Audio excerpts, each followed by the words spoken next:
Welcome to the WAN Show. We got a great show lined up for you guys today. It is week 2 of the Positive WAN Show. I had more fun last week than I probably have in over a year doing WAN Show. Maybe we just keep it this way. I'm I not was committing skimming through anything. the doc today, and I was just like, yeah, Yeah, this is right? awesome. I want to talk about all these. We got a lot to talk about. One of the big ones is that I have spent about the last week with my MacBook Neo. I am ready to talk about some of my experiences with it, both good and also not as good. And in other news that I got right before the show started, you bought one?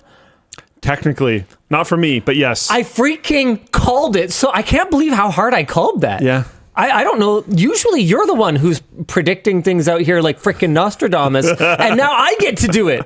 Yep. It's a small win. Yep. But it's a win nonetheless. Speaking of wins nonetheless, the French government is ushering in l'année de Linux, which I assume is how they would say it. The year of Linux. We'll be talking about that. What else we got today? I mean, there's more Linux news on top of that. Deere, John Deere, settles U.S. right to repair lawsuit, agreeing to a $100 million fund for farmers and other things that I think is arguably like more important, but we'll talk about that soon. Also, Steam...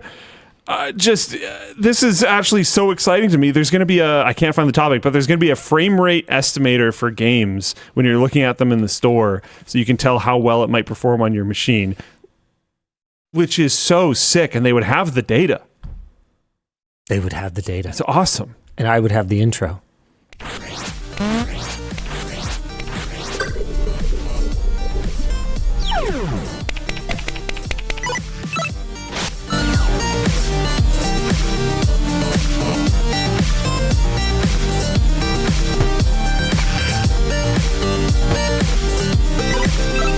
The show is brought to you today by dbrand, Odoo, Squarespace, and Proton, alongside our wrap partner, dbrand, and our chair partner and laptop partner, which is Razer, and also Razer. Do we need to have a policy that you're only allowed to sponsor the WAN Show like once at a time? You know what? No, I don't think we do. Let's jump right into the headline topic, which this week has just got to be, I mean, it's MacBook Neo mania out there. And now that I've switched over to it, dude, I gotta say, it's the real deal. Yeah, it's funny because the one that I purchased, which again wasn't for me, but the one that I purchased is the same color. Yeah. Okay. So my favorite one. You like the yellowish. I think it's green. just fun. There's so many things these days that are just either black or white. Yep. And it's like, okay. So and it's fun to just have something else. I don't want to bore you guys, and I know that, the LTT audience tends to swing a little bit less. Hey, I'm so excited about Apple. Please tell me more about Apple. So why don't I talk about some of the challenges that I've had with it?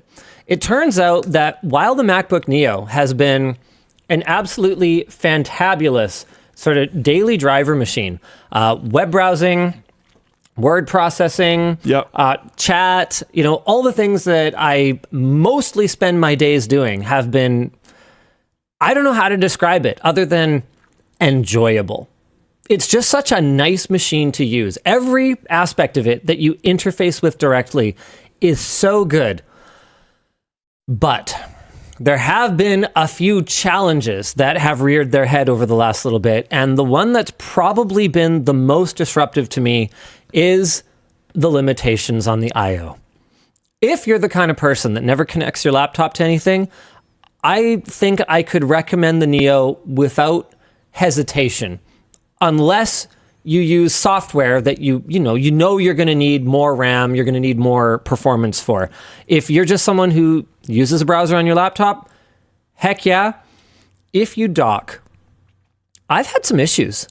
Really interesting. We got one of those like dual USB-C port out into a big breakout box that just runs along the side. I think there's one from Anker, uGreen, a few different brands. Yeah. And it's been totally fine. But it's not a dock fully. So it kind of is. There's HDMI out and stuff. In fairness to Apple, the display that I'm connected to, not the most compatible. It's that Dell 6K one that we did a video on a little while ago. And there's two problems. So first of all, it doesn't run at 6K, obviously, because there's no way that this would be able to drive it.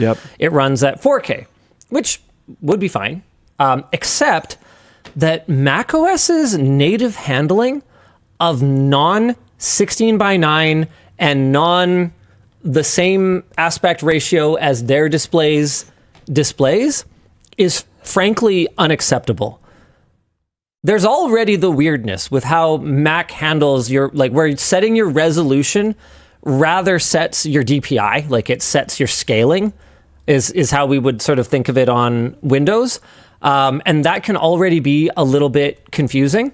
But on top of that, when you go through the list, even when you say expose all resolutions or show me every resolution or something like that, when I'm connected to that Dell, even when I close my lid, which from the last time I did a MacBook challenge, if I recall correctly, is the only way to fully disable this display. You can't just like turn it off in the display manager. And if I'm wrong about that, guys, hit me up in the chat.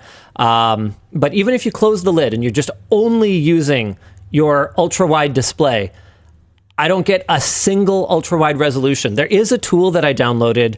It's called Better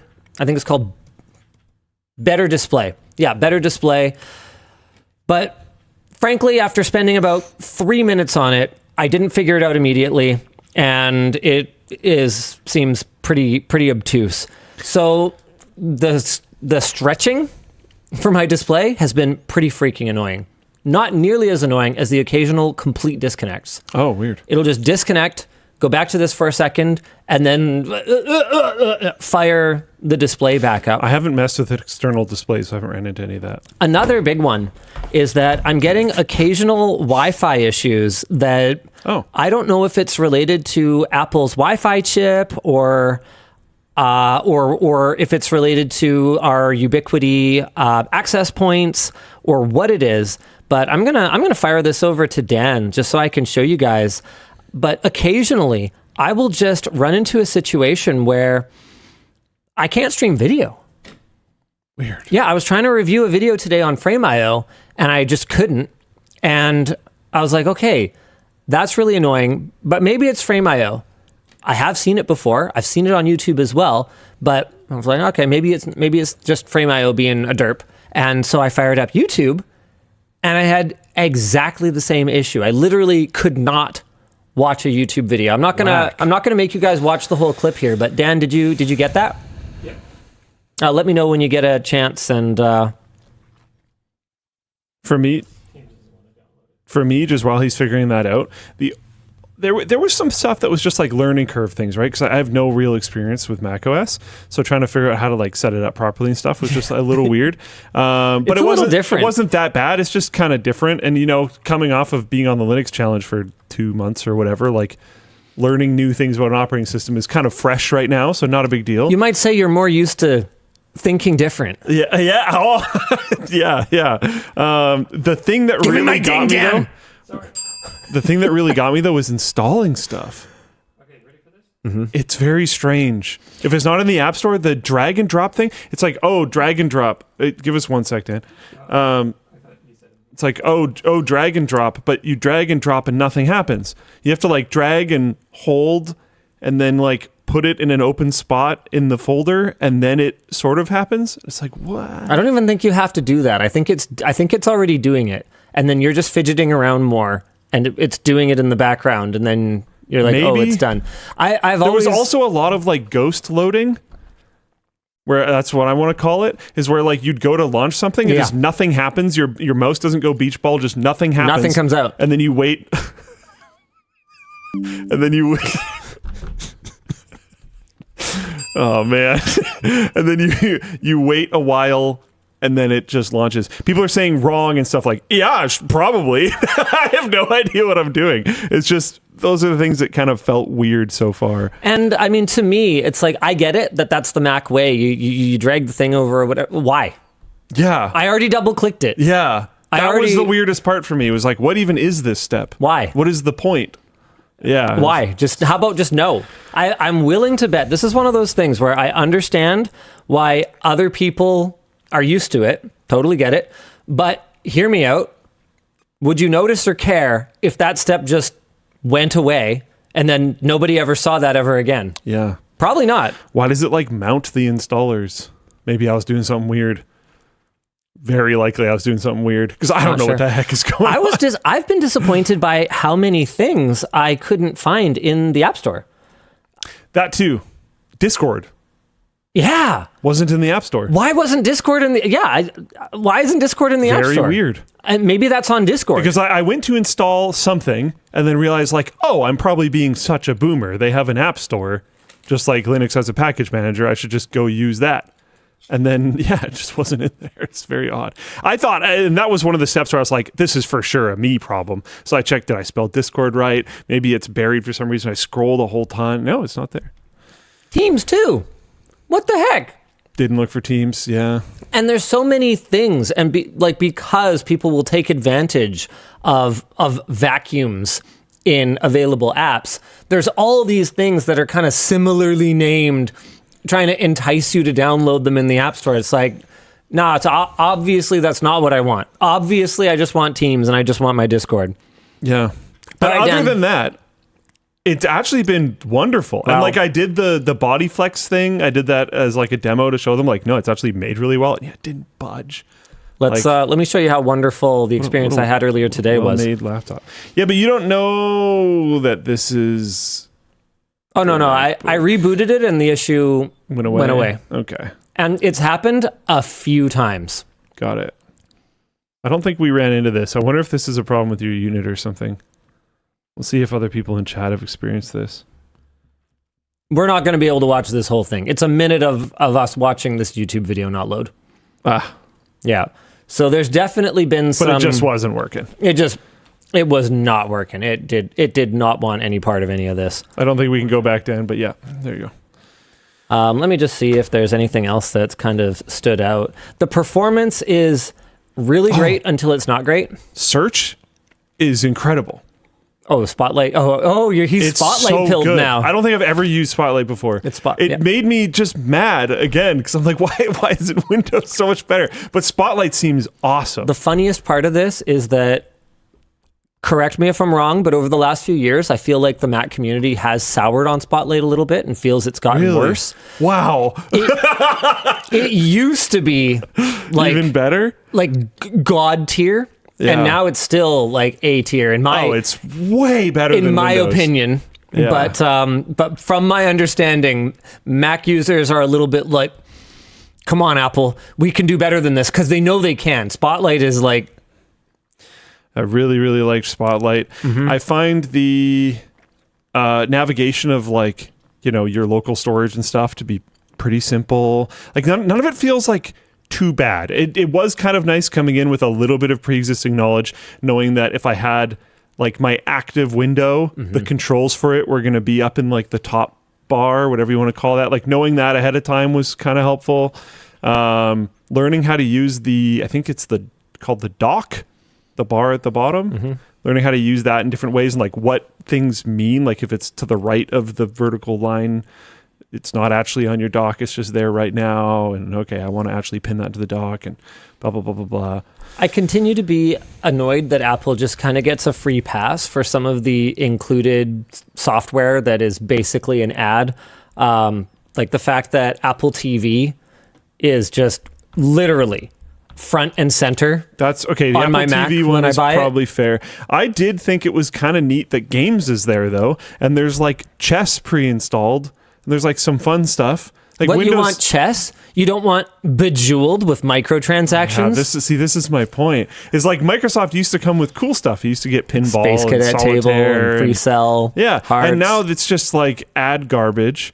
Mahjong. And I get the Mac open and I'm suddenly like excited to check out some of the apps. I'm like, oh, I wonder what the chess app is like. I wonder what some of these other things are like. Yep. I appreciated that, not to already pivot it to Linux, but when I did my switch to KDE came with a bunch of pre-installed fun little games. I was like, oh, that's pretty sweet. They're so tiny. Like, CatOS says you should try the Windows Power Toys equivalent of Spotlight. It's so sad it's not built in. No, it's infuriating. I'm not. It's good news. WAN Show week. I'm not going to be infuriated today. But good call. But the number of times that I've read that comment in Floatplane chat is more than a dozen over a span of at least a couple of years. At which point, it's not on me for not installing it. it's on Microsoft for not implementing it. Like, if Windows is good by default, come on, guys. I will likely be inspired to do things like that, to mod it, to make it even better. But Windows has to be good by default. If Linux isn't quite there, I'm much more willing to do stuff to it. Well, I didn't pay for it. Because this is free. I didn't pay for it. This is a very different... They cannot be seen as equivalencies in my mind. Even if you're putting the hat on and pirating Windows, I still think it's not... The line is different. And if I can spend a little bit of time and get Linux to a great spot and then just use that, I would rather do that than fight something that actively seems to hate me. It's extremely different vibes. Oh, Dan, I have another fun one for you. I don't think this is really like actionable in any meaningful way, but I just thought it was so funny that here, let me send this over to you, Dan. Let's do a topic really quick that is related to the MacBook Neo, and then we'll come back to something really funny. You're going to love this. The Neo has apparently been so popular that Apple is running out of the A18 Pro binned chips that were not quite iPhone 16 Pro ready, but work fine for the less constrained thermal situation in the Neo.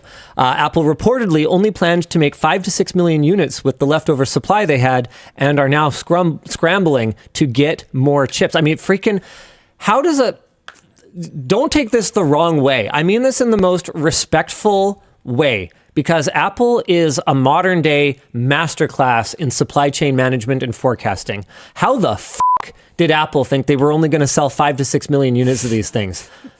I, Joe Schmo, who can't make enough cables to save my life, could have told them triple it. Like, this thing is an absolute game changer. And that's probably before the educational institutions have even validated this thing. Like, dude, there's going to be a lot more. How can they not? How could they? This is the kind of thing that I find so baffling. Like, you remember back in the days when you were always working on like some review of some CPU or some GPU, and we'd release our video where we're like, yeah, it's not that good. And then the brand they'd call you up or they'd email you and they'd be like, what do you mean? And we're kind of sitting here going like, you can run the same... What do you mean? Yeah, you can run the same fucking benchmarks that we can. What are you talking about? And in a lot of cases, okay, this might explain some of it, which is in a lot of those cases, they did. The technical teams totally understood. Yeah. And they would end up being like, I don't know, it got to marketing and then they just said some stuff and like, that's not what we found. And this is the opposite of that. Yeah. This is like, how could they possibly not have known that they had the product launch of the decade on their hands, at least in the laptop category? Seriously, name a laptop from the last 10 years as impactful as this one. I'm not trying to shill. I don't have an investment in it. I think Framework has been very impactful. I think if you'd said M1 MacBook, I would have accepted is that. Massive. I still think this takes both of those, though. I think so too, just because of the accessibility. I think both of those are up there for different reasons. Because to me, yeah, damn. The long-term picture is also really important. This is not just today. This is a $350 laptop on the secondhand market 2.5-3 years from now. And the thing is, with its build quality, it'll last probably. It's probably going to be fine. Yeah. Like you kind of had it slip a little bit earlier in the show, and it bonked the table. Yeah, whatever. And part of me went like, ooh, and then I was like, actually, it's a tank. Yeah, it's probably It's fine. not going to care about that at all. And like the fact that there's so little battery in it to achieve the kind of battery life that I'm getting, it's not class. Well, it is class leading, but it's not game changing battery life, especially for a MacBook. But it's outstanding, especially when you consider the size of that battery. The fact that its cooling isn't stellar is kind of fun. Yeah, like Alex's video, just putting the thermal pad under there. Like, that's cool. That makes me want to go mod a laptop. I've always kind of wondered, like, you know how there's laptop docks that are supposed to assist with cooling by just blowing another fan at the bottom? Turns out they don't really do that much, at least for any laptops that we've ever tried it with. But I've always kind of wondered if there could be a thermal interface material that's non-goopy sticky enough that you could add a bit of surface area to something. Like, would that be a good product for LTTStore? Just a machined aluminum thing that you sit your MacBook Neo on. Are we on the same wavelength? Did you get this from someone? Did you hear this from someone? Why? You haven't heard this from anybody? From who? So I've been pushing this idea that there is a dock that you put your laptop in, that you have to like almost press it into. Like a Switch 2? And then kind of, but flat. Okay. I was thinking flat, but however it works. Yeah. And then it could like, where the USB-Cs are, so if it's machined well enough, maybe as you press it in, it could like move a lever arm that plugs in USB-C or something. Sure. And it puts it on some type of cooling surface. Oh, that's hilarious. And I was thinking it would be really cool if it was like an actual thermal pad, but they're probably all going to be too goopy. Yeah. And when you pull it away, it's going to pull some material off of it. So like we need some way. Nice. And then I kind of came down to like, what are they called? Basically a piece of metal with one of those, the electrical coolers that create heat on like a Peltier. Peltiers are cool. Probably not the answer. They're super inefficient. Yeah. And you've got to get rid of the heat somehow. And so you end up with a fan. And it ends up... See, I would want a passive solution for this, and I don't think I would need active cooling. I think that as long as I could get more of the heat away from it... And this is ignorance, not impossibility. I don't know how you transfer that heat super effectively without goop. Yeah, what my ideal for something like this, because like we've dabbled in improving the cooling of passive Apple devices over many years. I remember water cooling the original USB-C MacBook back in, what was it, like 2013? Just a tray of water. Or something like that. Yeah, using plasticine or like Play-Doh or something to shield the ports. Yeah. And then just putting it in an ice bath. Yeah. It made a big difference. It was pretty cool. But ever since then, I've always felt like the best solution would be something more like a hot cold pack, like a freezer pack, like some kind of like a bladder that that you could, in a perfect world, you could actually circulate fluid through. So you could like water cool it, but without actually having the water touching it. I think you could. Yeah, probably. We've never put the development cycles into making something like that. Because I don't know what the market would be for it. I have always adored the idea. Like I was pissed with the Switch 1 that the dock didn't offer any potential performance improvements. I've always adored the idea that like it works when you're mobile, but then you can. There's like an incentive to plugging it in that isn't just big screen now. The incentive is like, this is performance mode. I always thought that was really cool. And realistically, Avian's, this probably is an example of the type of device that you could just have a laptop stand with a fan on it, and it would probably get you 98% of the way there. Yeah. But the idea of like a big machined piece of aluminum with fins in it or something like that, that you put it on in order to get max performance and dock mode, it's pretty cool. It might make more sense once we get something with an A18 Pro, maybe a year and a half from now or something like that. Anyway, back to our actual topic here. According to Tom's guide, Amazon seems to have the best availability of these things, which matters because if you're ordering direct from Apple, apparently you're looking at up to 4-week delays. Wild. I got mine from, oh man, this is kind of unfortunate. I got mine from Best Buy. They were totally sold out on the lower capacity, no Touch ID model. So got the higher capacity with Touch ID model. I think that was especially Touch ID. I think that was a good move because I ended up being kind of happy about it because Touch ID is pretty sweet. I have not only ended up missing Touch ID just because it's like convenient and nice, but I've noticed that there are some software flows that Apple or their software partners don't seem to have factored in for devices that don't have Touch ID. So you'll like get prompted to do Touch ID and like I don't have one. And it's not like if you search in settings for like Touch ID, it doesn't just tell you don't have Touch ID. Like it just... Interesting. If you don't understand that you ordered one that doesn't have Touch ID, okay, sorry, that could be confusing to like an average user. So speaking of confusing to an average user, we didn't know that the Touch ID. See how yours has like a power button or a lock button or whatever it is on that key. On the Touch ID one, there's no logo. Oh, right, because it's a fingerprint sensor. So we were trying to have her do Touch ID, and she would press it in. We're like, why the heck does the computer keep going to sleep? We're like trying to do basically anything, and the computer keeps just shutting itself down. We're like, what is happening? Why is this thing so buggy? And then, we were pressing the power button. That makes sense. What was I going to say? Oh, yeah, man, the Best Buy experience, dude. I walk right in, tell them exactly what I want, and they're like, okay, I'll get it from the back. I'll meet you here in a couple minutes. Okay, sounds good. Goes and gets it from the back. Like, can I tell you about our service plan thing? And I was like, I mean, yeah, but I'm not getting it. And he was like, okay. And he pitched it to me. And he was like, worse than I even thought, because now it's a subscription instead of a one-time buy.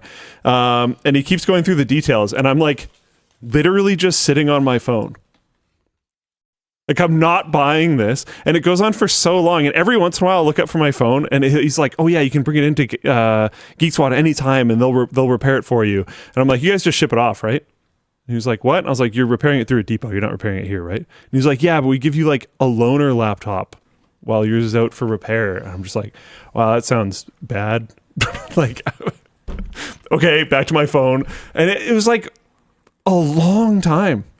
Yeah. I mean, let him do his job. No, I did. Yeah, no disrespect to the guy. You gotta do what you gotta do. But product service plans, Yeah, especially on... Yeah, I don't know. So to address the availability shortfall, Apple is reportedly considering asking TSMC to restart A18 Pro production, which is wild. But TSMC is apparently already maxed out on its 3nm process. So other options that Apple is rumored to be considering are dropping the base model entirely and only selling the higher end model to hopefully slow down sales. That's not going to do much. Even at $700, it's an incredible value. Or accelerating the release timeline of the MacBook Neo 2 with A19 Pro silicon. Interestingly, the MacBook Air M5 is readily available, but that's probably because it starts at nearly double the price of the cheapest Neo. So it's not exactly, filling the same niche. The Neo is kind of eating Apple's own lunch, but that's what hungry companies do. They eat their own lunch. They compete with themselves. If A series silicon ultimately makes the lowest end M silicon kind of redundant in the lineup, so what? That's fine. Great. No problem. That sounds fantastic. Apple, they're going to get serious market share for macOS if they can keep up. This thing destroys. Like, there is no other option that would have been even close to as good for the person. Well, I think it's pretty clear. I bought it for my mom, but I think there was no other option for her that would have even competed. One thing that has been kind of nice is that on a hunch, I thought it might have been better for her because she adapted to iPhone a lot easier than she adapted to Android. iOS and macOS have so little in common that it's kind of shocking to me they come from the same company. But widgets on the desktop, I was off working on something else for a second. And she just set up a ton of widgets for herself and kind of organized her desktop the way that she wanted. I was like, okay, cool. That wouldn't have been natural to me at all. And there was one of her apps where the native app support for macOS is kind of crap. But when you click on the widget, it just launches, I don't know what it's actually called, but it just launches her phone on her Mac. Yeah, screen mirroring. Yeah. And it just launches that up, and then she just uses the phone version of the app, and it's totally fine. And it's like, okay, she figured out all of that on her own.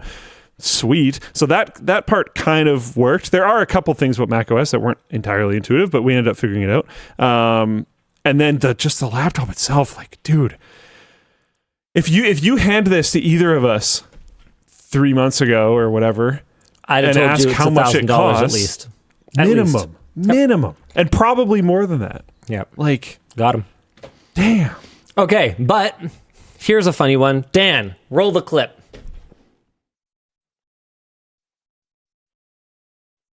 If I had a nickel for every time this has happened to me, I'd have 2 nickels, which isn't a lot, but it's funny it's happened twice. How, dude?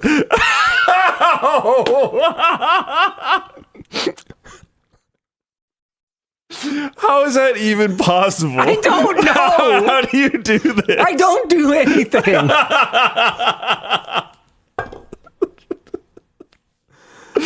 Oh my God.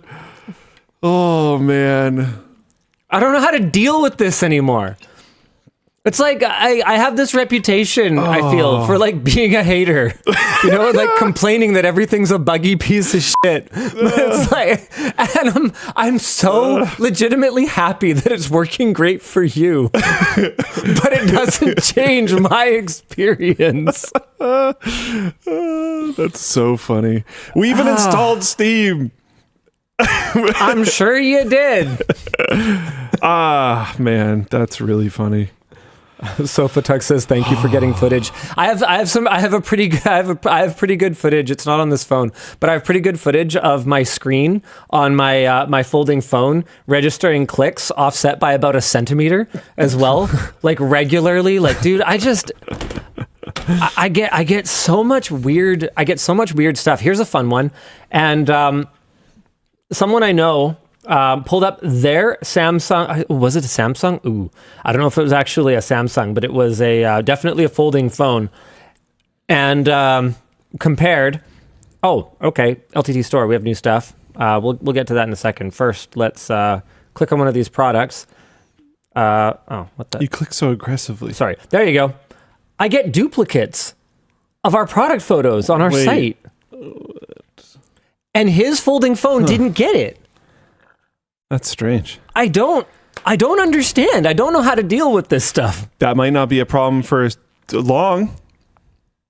I don't know if you want to announce that or not, but I'll just leave it Announce vague. what? I don't know. I don't know. Sure, go for it. I don't know. The new site. Oh, yeah. So there's a new LTT store site. Yeah. I think we've talked about that. Okay, I have no idea. But in like semi-classic fashion, development on the old site is not super attractive right now. Oh, I get it. So I get it. It is what it is. Yeah. Anyway, we can move on to another topic. You want to pick one? Sure. There's so much good stuff this week. Steam one, dude. This is so sick. Steam client files point to frame rate estimator feature in the works. Data miners were sifting through a recent Steam client file release, and they uncovered references to a new feature called the frame rate estimator, which would let you pick a game, input your CPU, GPU, and RAM. I also suspect eventually, if you do the hardware survey, it will just already have that information. It will your just tell you OS, automatically. your display resolution. Yeah. If you do the hardware thing, and you can get a chart of expected frame rates based on crowdsourced data from other Steam users running similar hardware. The groundwork appears to have been laid 2 months ago when Valve added an opt-in option in the Steam beta client that let users share anonymized frame rate data, initially focused on SteamOS devices like the Steam Deck. At the time, Valve said that the data was meant to improve game compatibility and Steam performance. Valve has not officially announced the feature, confirmed a release timeline, or really anything at all. But yeah, it exists as unreleased code, and it sounds awesome to me. This would legitimately... Okay, I was about to say in a vendor agnostic fashion, but it's not vendor agnostic. It's Steam, but they actually technically very specifically now have their own operating system, which really throws that. But for me, this would pretty much address the problem of, minimum requirements and what graphics card should I get and what CPU should I get to play this game. This is amazing. Should I buy this? And I don't know. I'd like to think that maybe this had something to do with some of the feedback that I gave Valve a little while ago on the Steam hardware survey. It's been about a year, so they've legitimately had time. But basically, I said, hey guys, I love the hardware survey. It's really cool, but there are some aspects of it that are kind of antiquated now. If the goal is for developers to understand what hardware they should be targeting, and if the other goal is for users to understand what kind of performance they can expect, then only reporting things like the number of cores, the frequency that they run at, and I believe it even, does it cap at quad core? Or I don't even think it will... don't quote me on that. The granularity is fairly limited from what I remember for core count, and then especially frequency. what I pointed out to them is I gave them examples of CPUs that were released 10 years apart that have the same core count and the same frequency, but vastly different performance. And kind of laid out why we need a little bit better granularity with respect to the generation of the hardware that we're looking at. And that would be beneficial to everybody, users, game developers, realistically, Valve themselves, and selfishly, media, who, we will often lean on Steam hardware survey data in order to bring the most relevant content. Like, I don't remember a single GPU review scrum that hasn't involved pulling up the Steam hardware survey at some point to just to have the right reference points. Like, oh, okay, blah, blah, blah. Let's do this, this, this, and this. Holy crap. 6% of people on Steam are running a 3060. We should throw that in just for context so that 5% of the people watching can go, oh, this is how it compares to exactly my GPU right now. That's really important to us. And so I'd like to think that they took that seriously. Realistically, Valve has very smart people working there, and I'm sure somebody thought of it, but you know what? I'm going to give myself 0.1% of the credit. You think, can I get away with that? I don't know. We'll see. If it happens, maybe that credit will have some value. 0.1%. One thousandth. Can I get away with it? I don't know. I can't guarantee anything. I'm looking here, and for CPUs specifically, it's still kind of Yep. This is not 3.7 gigahertz and above. Really? And no, we do have exact core count, so that is useful. But the frequency is a major issue, in my humble opinion. 2.7% of users with 24 cores. But I believe that's logical. So that would be 12 core CPUs, if I recall correctly. Check 32. Physical CPUs. Oh, is that physical? Oh, okay. So those would be Threadrippers then. Yeah. Really? 2.74% of users are Threadrippers? Wait. Hold on. No, that would be Intel 24 cores. Yep, that's Intel. So that would be like 14900Ks and stuff. Oh. Yeah, 8 performance cores, 16 efficiency cores. Yep. Sorry. Oh, see, but even that, bundling in efficiency cores with physical CPUs. Exactly. Like, there's so much more granularity. That gives me the ick. That we could use to make more informed decisions. Either way, I am excited to see Valve build out their tools beyond just their one console for the benefit of all PC gamers that are using the Steam platform. Do you need me to go back to your laptop? Well, I was interested. This is certainly too old, but I'm really interested what happens to the OS X numbers in the near future. I just think it's funny they still call it OS 10. I don't think it's been called OS 10 for like 1,000 years. Sure, but I like the oh man, okay. I want to look this up. Google search history for like running games on Mac, because these are selling like freaking crazy, and they can run a ton of stuff. Like it can run Cyberpunk. I was looking up for my dad to see if it could, and it can run SnowRunner. Like it can actually run a lot of different random Steam games. It can run Cyberpunk. I played it today. It's not a great experience on it. 15 to 30? Yeah. That's pretty good. It's good for what it is. All things considered, yeah. It's good for what it is. Hold on, I'm going to go worldwide. Last, I don't know, sure, 2004 to present. Here we go. Damn. Oh. Burp. Wait for it. Ready, Dan? Damn. This is what I'm saying, man. Yep. Dang. So like it's like these laptops matter. They're making a huge impact right now, and that's going to apply to gamers, which is actually really, really interesting for the overall, like, because when I'm looking at it now for March 2026, Windows saw a 4.28% drop in user share, and the vast majority of that went to Linux, but 1.2% of that went to Mac. And then we have these laptops coming out, and there's the Linux surge seems to be continuing. I see threads about it constantly talking about how people, wow, I haven't used this in a few years. I gave it a shot for whatever reason. Maybe it was us, maybe it was something else, and it's working right now. Tons of trends about that. And then also these laptops are moving like crazy, and Windows is getting, at least for gamers, is getting hit on both sides.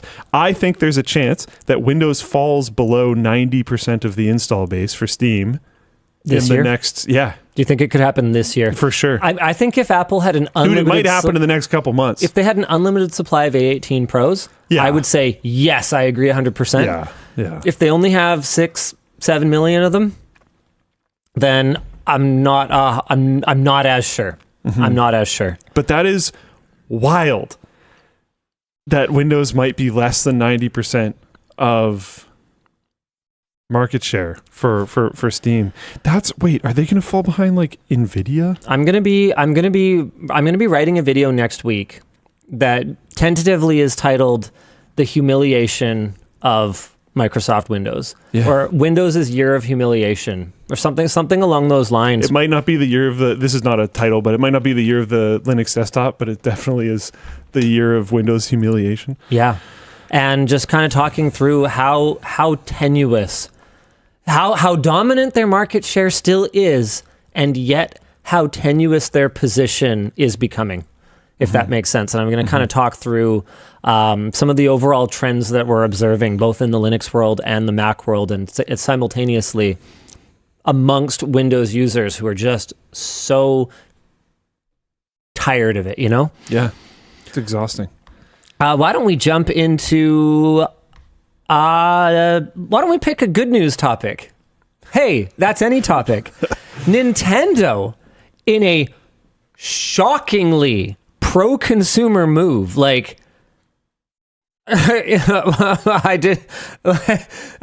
wow. Has divorced digital and physical game pricing. The complete quote is from a Games Radar article, and this is a quote. "My guess is that this is actually them lowering prices of digital games and not raising the price of physical games. That's where I'm at with this. I think generally," no, I don't agree with this part. "Nintendo tries to do right by their customers, and I think they do. Also disagree with that. I look at this as a pro-consumer move. I think it's a smart move too. But it does appear to be that Nintendo will be decoupling physical and digital pricing." We don't know that this means that digital pricing is going to go down and all the pricing is going to stay the same. We don't know that. That is just an assumption. It could be that physical game pricing will go up. But given that they already increased pricing for the Switch 2 generation, given that they've allegedly cut production of the Switch 2, my guess is that they're looking at their business. They're looking at their business going, okay, we've got some good titles for Switch 2. They're very expensive. How can we address this in a way that isn't a price drop, that doesn't devalue our software, which Nintendo never wants to do? But that's kind of what I'm saying, is it would be a price drop. But only on the digital copy. Yeah. So to me, the way that I'm reading this, and maybe this is hopeful, good news April WAN Show, Linus reading it this way, but the way that I'm reading this is that Nintendo is going to be the first to blink and go, all right, digital is cheaper, and I'm here for it. Or maybe not the first to blink. I mean, there's certainly no doubt that you can buy a PlayStation game on sale on the PlayStation Store for cheaper than a physical copy at GameStop or whatever. I mean, it is pretty cool that. But Nintendo for the first time going, okay, yeah, it's cheaper online. Yeah, and it always should have been. Probably.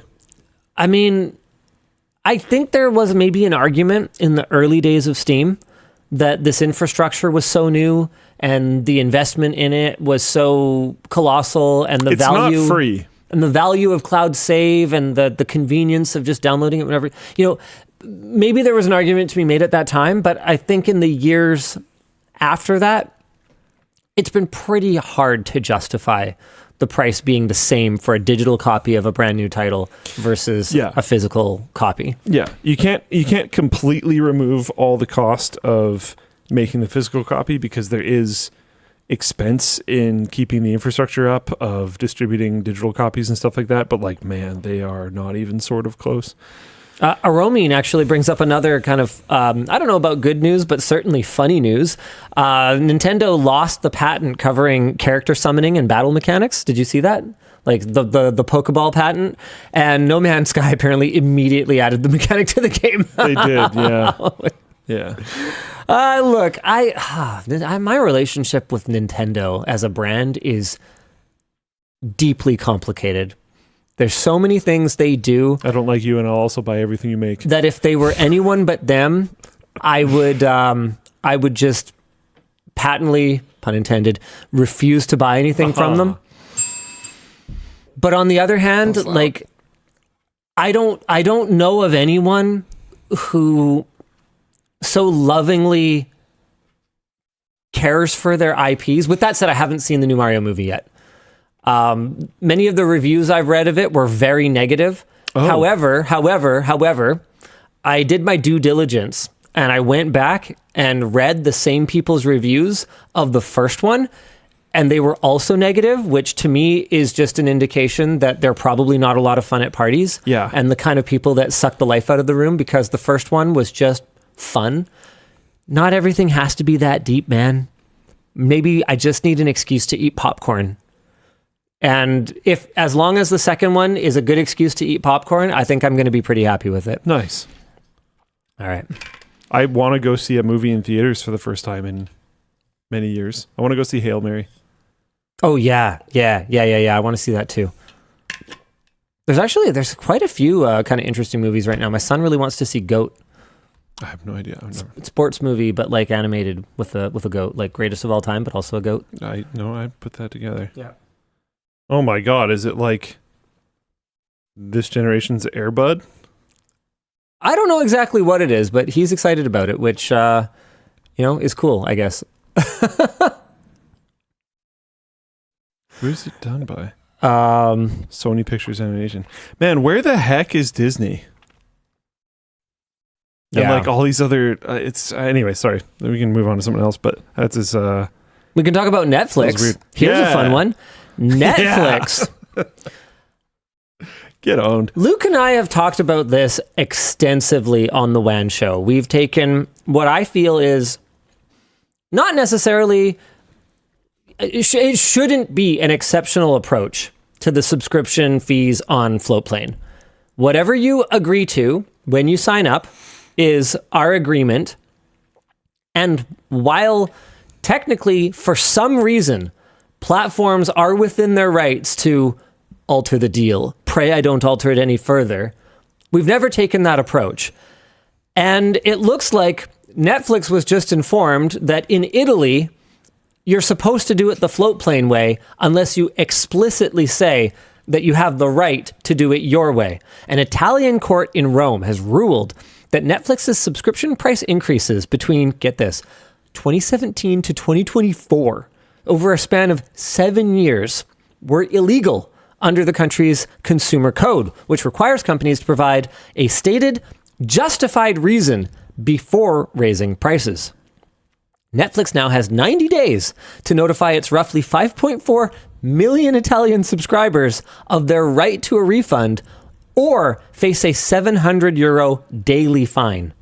Lawyers for the consumer group Movimento Consumatorio, sorry, I'm sure I butchered that, estimate that premium subscribers who have been paying since 2017 are entitled to roughly €500 each. Whoa. While standard subscribers are owed about €250.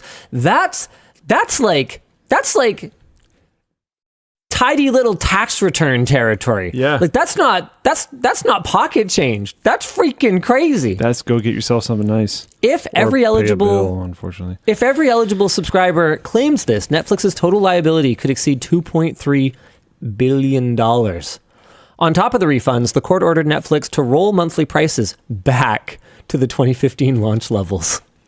€11.99 for premium, €9.99 for standard. Sounds like a lot of people are going to be VPNing to Italy.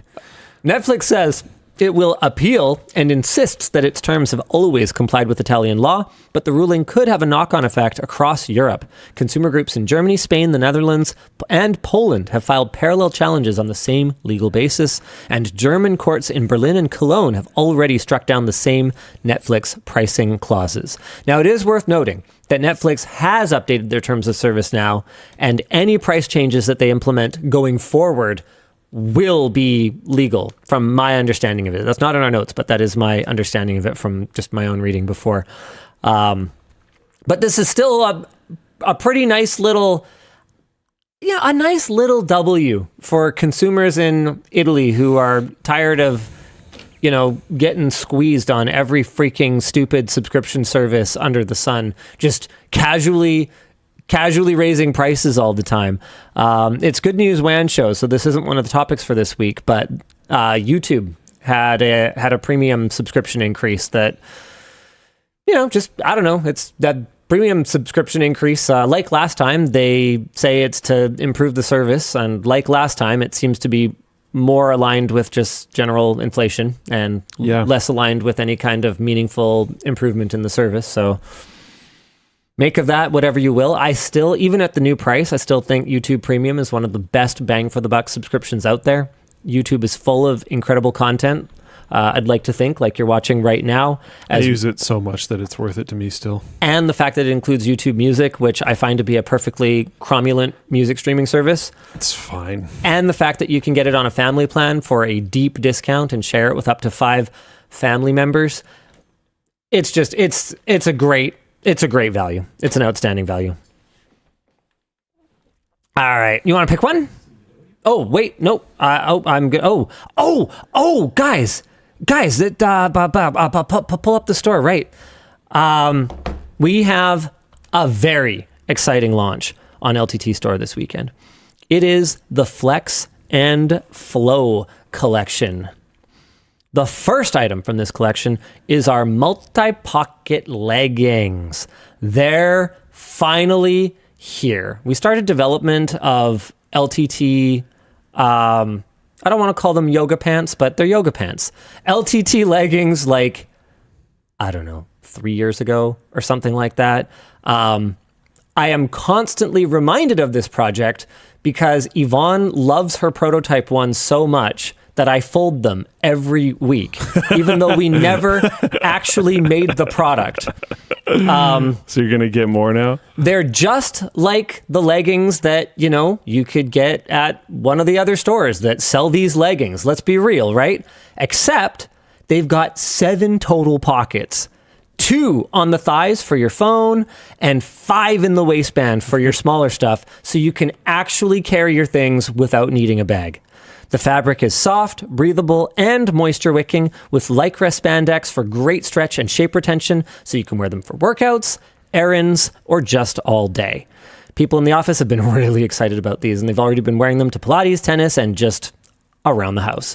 You can now get yours at lmg.gg/leggings. And I'm going to take a moment to kind of go, hey, our women viewers out there, we hear you loud and clear. You've been disappointed with the assortment of women's products on LTTStore. Here's your chance to help us invest in this category. This is a great product. Whether you wear leggings or not, spread the word, or wait for a few reviews to come in and then spread the word. It's a really good product. It is, I would say, up to or at the top of our game in terms of how quality this product is. If you want to see more women's products, you're going to have to buy some. There's also, I saw people in Floatplane chat earlier asking about I fit whatever size from whatever brand. Yes. Will I fit these ones?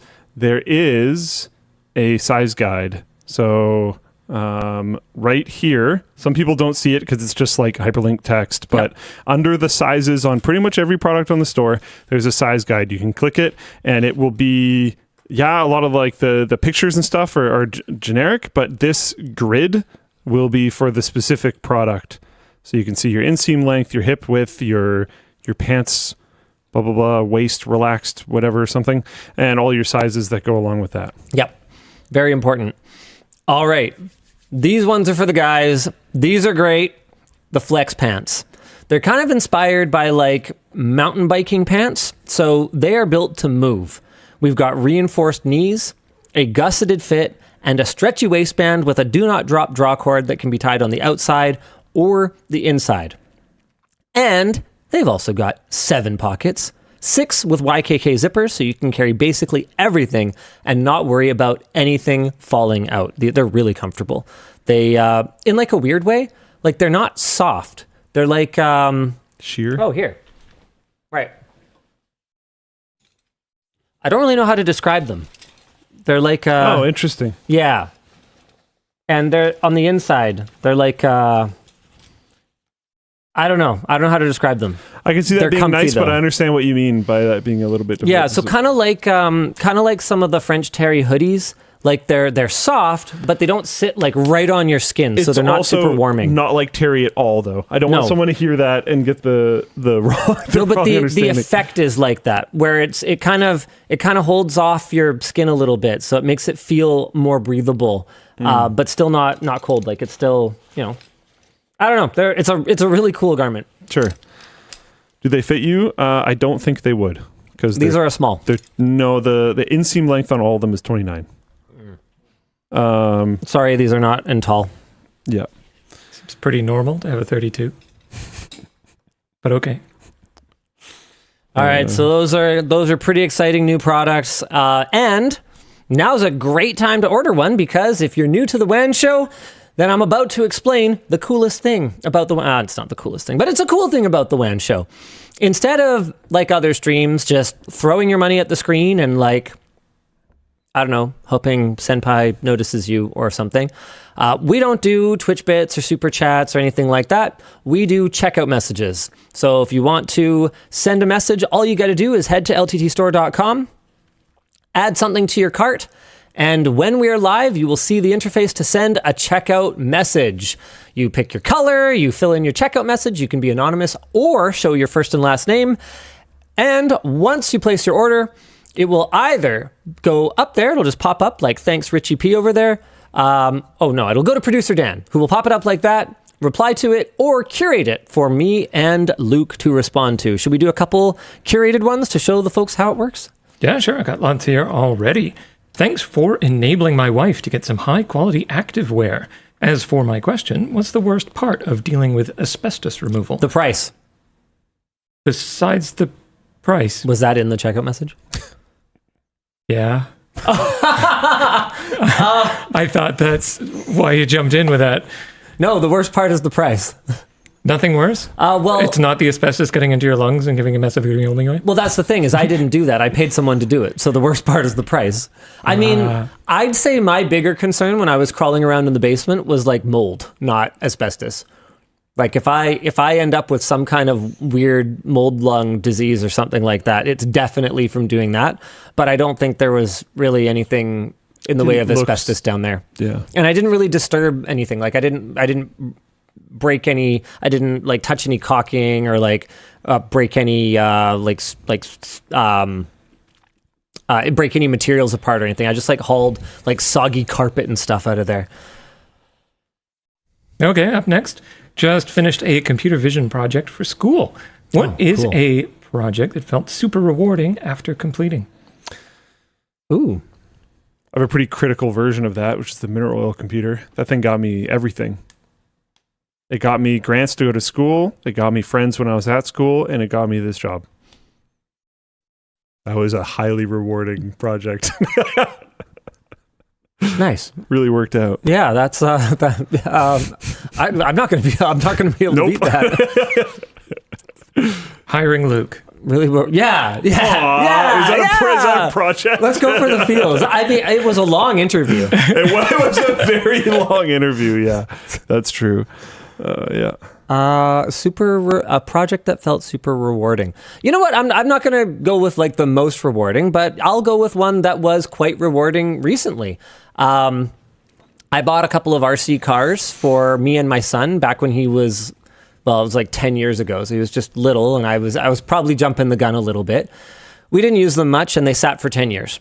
And in that time, all the differential fluid leaked out, all the shock oil leaked out. The batteries like died, like not just were drained, they died. And there were some broken parts on them from the little that they were used, because I was reckless and he didn't know really how to control it because he was just a little kid.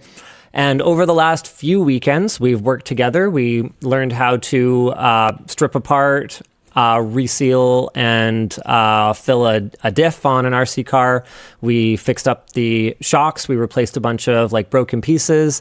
And then with everything repaired, we went out, made like a makeshift ramp, and we're playing around with it last weekend. It was super cool. After 2 races around the yard,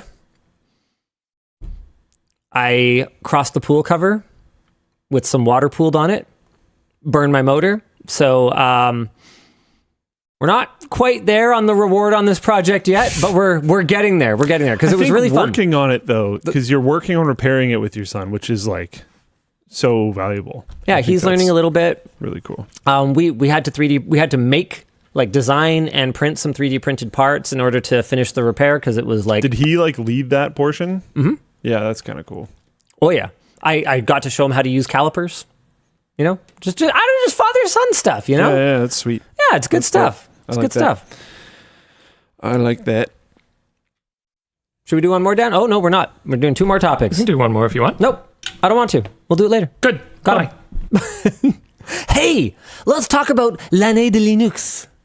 The French government is apparently accelerating plans to reduce reliance on extra-European software in an effort to achieve digital sovereignty.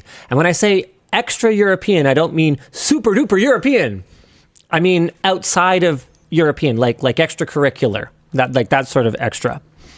Workstations at DINUM, D-I-N-U-M, the French government's digital agency, will be the first to be moved to an as-yet unnamed Linux distribution. My notes say, insert holy war here. Yeah. And other departments, including the National Cybersecurity Agency, will be following suit. Okay, all right, let's start it. Okay, hold on. I know my answer. Hold on. Hold on.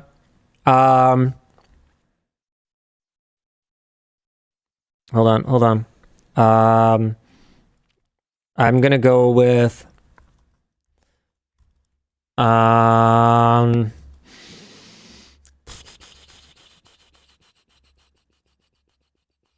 Okay, go ahead.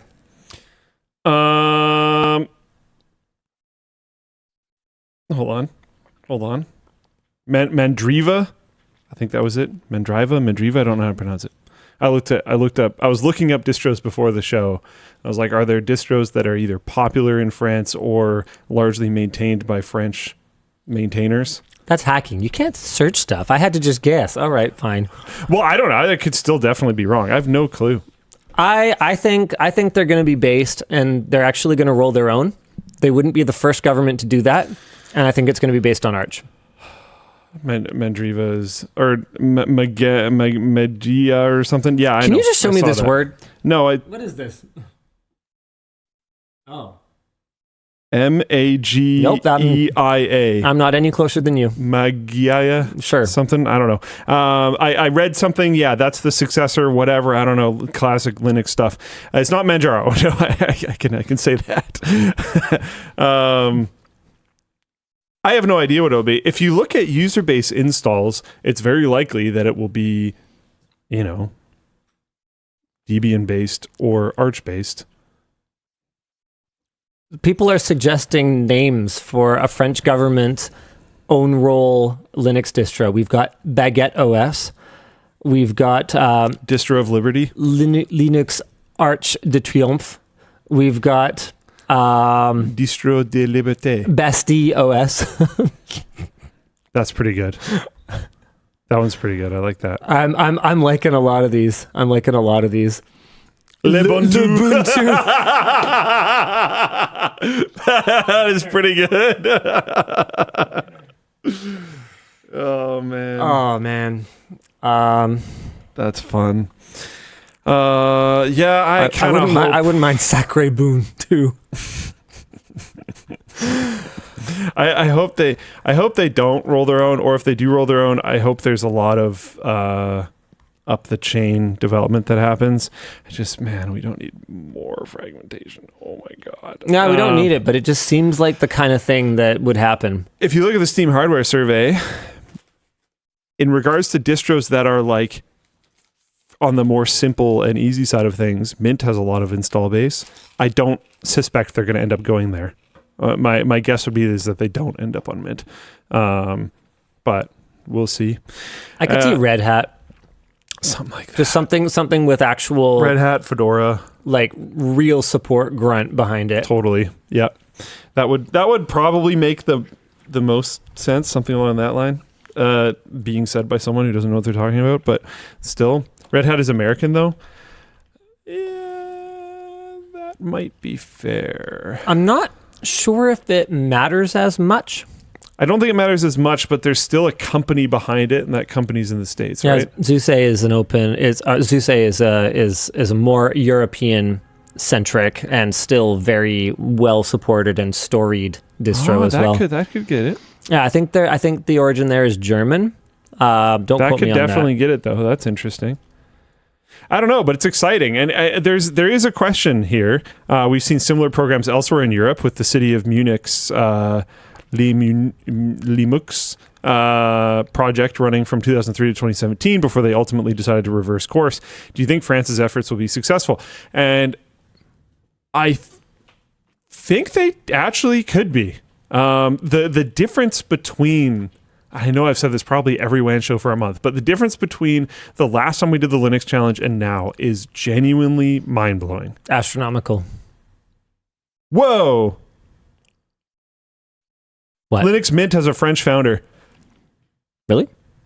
Someone in chat just said it. I don't know if it's true or not, but someone in chat just said it. If that's true, if there's a chance that it's Mint, that would be so sick. That would be so cool. You are actually rooting for distros like a Linux nerd now. No, I'd just be happy. You clapped. You clapped. Happy little claps. That is the definition. Happy little claps. That is the definition. I'm happy. I'm genuinely happy with whatever they go with. I don't actually care, but it would be neat if it was Mint. I'm not a hater of other choices, but I get a little happy when people use Mint because Mint is cool. Speaking of Linux, patches to the Linux kernel and KDE should give a noticeable performance boost to gamers with limited VRAM, which in sick. 2026 huge deal. Apparently includes cards that have only 8 gigabytes of dedicated memory. And that really has been a trend over the last couple of years. Developer Natalie Vok has refined kernel-level memory management and introduced a KDE Plasma component to enable VRAM prioritization for the foreground application, i.e. your full-screen game. The patches are out now, initially for AMD, and theoretically Intel, on CachyOS, and on other Arch-based distros. If you don't use KDE as your desktop, the improvements are also available in newer versions of Valve's GameScope Compositor. If you're after the technical details, you can check out the developer's blog post, which Dan will not be posting in chat, so you'll just have to go Google Pixel Cluster's GPU blog. I can post it in Floatplane chat at least. Thank you, Luke. That's wonderful. I appreciate you. Excellent. It says 2 more topics and we're through 2 more, but until he comes back, we're not. Oh, you know what? Yeah, we'll do sponsor spots. Oh, wait, I can't without Dan. I did have some people ask, like, oh, why are you so happy about Mint if you're running Cachy? I'm running Cachy on my desktop PC for the modern, Cachy and KDE on my desktop PC for modern features and performance and power and raw. And I'm running Mint on my laptop for simplicity and stability and work every timeness. And that's why I would expect a government to go more on the Mint side than a Cachy side. But I do think there's plenty of other solutions that would make a ton of sense. Fedora, Red Hat, things like that being among them. Maybe not Red Hat again because the American company thing and that being like the whole goal of what they're trying to get away from. I don't think it's the same as using Windows, but they'll probably still not go that route. I've got a micro topic. This one isn't so much good news as it is hilarious. Redditor __RT__ posted a couple of screenshots showing an AI summary with some facts about the company that acquired us 9 days ago on April the 1st, FOMO Foundry. This is great. So apparently my browser thinks that FOMO Foundry is a real thing. FOMO Foundry is an entity that acquired Linus Media Group in April 2026, pivoting the tech media company toward a product-first strategy that replaced its writing and engineering departments with AI tools like ChatGPT and proprietary large language models. Following the acquisition, LMG launched the Linus Coin, a physical token minted from defective screwdriver parts, which serves as a digital credit with a 2-to-1 redemption rate to maintain financial solvency. How could anything be so accurate and yet so fundamentally wrong? Yeah. We did it, Reddit. We did it. We bamboozled. What is this? Is this Gemini then? Yeah. It looks like Gemini to me. What's goggles? Is this? I just don't want to get this wrong. Wait, what is goggles? I don't know. Yeah, my browser thinks so. This is it's some LLM somewhere. So what seems to have happened here is that DNS records indicate that FOMO-Foundry.com was registered March 17th of this year, so it's possible that the AI is conflating that network OS with our new corporate overlords, or it's also possible that it just ain't that deep and it's easily confused. If you're wondering, by the way, we did register FOMO Foundry.ai. It's not Gemini. Yeah, so it's something. We bamboozled something. So we did register FOMO Foundry.ai, but you'll have to try it for yourself to see where it goes. We worked on that for a while. It's pretty good. I think the developers who worked on that aspect of the April Fool's joke are the unsung heroes of this whole endeavor. So it was like actually a lot of effort, and so few people went to it, and like it won't necessarily have legs, but we worked on it for a while. I know. It's a good team. And like, to be clear, the physical merchandise team, they did a lot of work getting the coin. Design did a lot of work getting the coin going. The video production guys, they did a lot of work bringing the whole video together. Elijah died for this project, so that's true. That was unfortunate, but that still might not equal the effort. But FOMO Foundry.ai, I think, was more effort than all of those things combined. Mm-hmm. Like Elijah's parents raising him for over 20 years, I still pales in comparison. Don't think equaled how hard the developers worked on FOMO Foundry.ai. Yeah. But they'll be remembered by us. I mean, I'm never going to give them up. Yeah. Or let them down. No. Okay. Škoda develops a bike bell that can bypass, speaking of bells, that can bypass noise canceling headphones and then gives the technology away for free, which is awesome. This is so base. This is so cool. It sounds really cool, too. Škoda has developed the DuoBell, a bicycle bell engineered to cut through active noise-canceling headphones, which is a major problem right now because tons of people have them. They've become very normal. In collaboration with researchers at the University of Salford, the car company points to a 24% rise in bike pedestrian collisions in 2024, partially blamed on the explosion of ANC headphones drowning out traditional bells. Researchers found a narrow safety gap between 750 and 780 hertz, where ANC algorithms struggle to suppress sound. So the bell rings at that exact pitch. It's a range, but whatever. A second resonator at a higher frequency keeps it sounding like a normal bike bell, and an irregular striking mechanism produces sharp sound bursts that ANC processing can't really react to in time. The whole thing is fully mechanical with zero electronics. That's which is the coolest part. That's so cool. Also just so awesome. And in real world tests with Deliveroo couriers in London, which I'm assuming is like I don't know, like Uber Eats or something. Yeah. I actually don't know. Pedestrians with ANC headphones detected the DuoBell from up to 22 meters further away than a normal bell. That's awesome, giving cyclists a critical extra reaction window, and a pretty decent one. Škoda... 22 meters? In the context of, like, traffic movement? That's awesome. That's huge. That's life-saving. Yeah. That's pretty sure so it's cool. pronounced Škoda. Okay. Oh, thank you. Cool. Neat. Škoda is publishing all the research and findings publicly for free, so other manufacturers can build their own versions. Fitting, given that Škoda actually started out making bicycles 130 years ago before it ever built a car. That is so cool. Our discussion question is, when's the last time a car company did something this genuinely useful for cyclists and pedestrians without trying to lock it behind a patent? I can't think of anything. There's got to be something at some point, but yeah, I have no idea. I don't. What this reminded me of was the seatbelt. Wasn't the seatbelt something like this? Somebody invented it and then made it free for everybody? Yeah. But I don't know if that helps pedestrians. You know what? That's pretty based. Volvo and seatbelts. Yeah, that was very cool. No, I'm down with it. You know what? Let's go shout out Volvo then. Yeah. I mean, to the extent that the original Volvo even still exists as a car manufacturer. I'm just saying. Who knows? I'm just saying. Well, no, like they're owned by who owns Volvo? Yeah, Geely. I mean, everybody's, as far as I can tell, basically everybody's been sold to somebody since back then. Not all. VW is still VW. They're out there. Ford's still Ford, for better or for worse. That's something. You know what else is something? Is our sponsor, Vessi. Yeah. The weather's looking a little nicer out there, isn't it? Which means more walks in the woods or short trips for the weekend.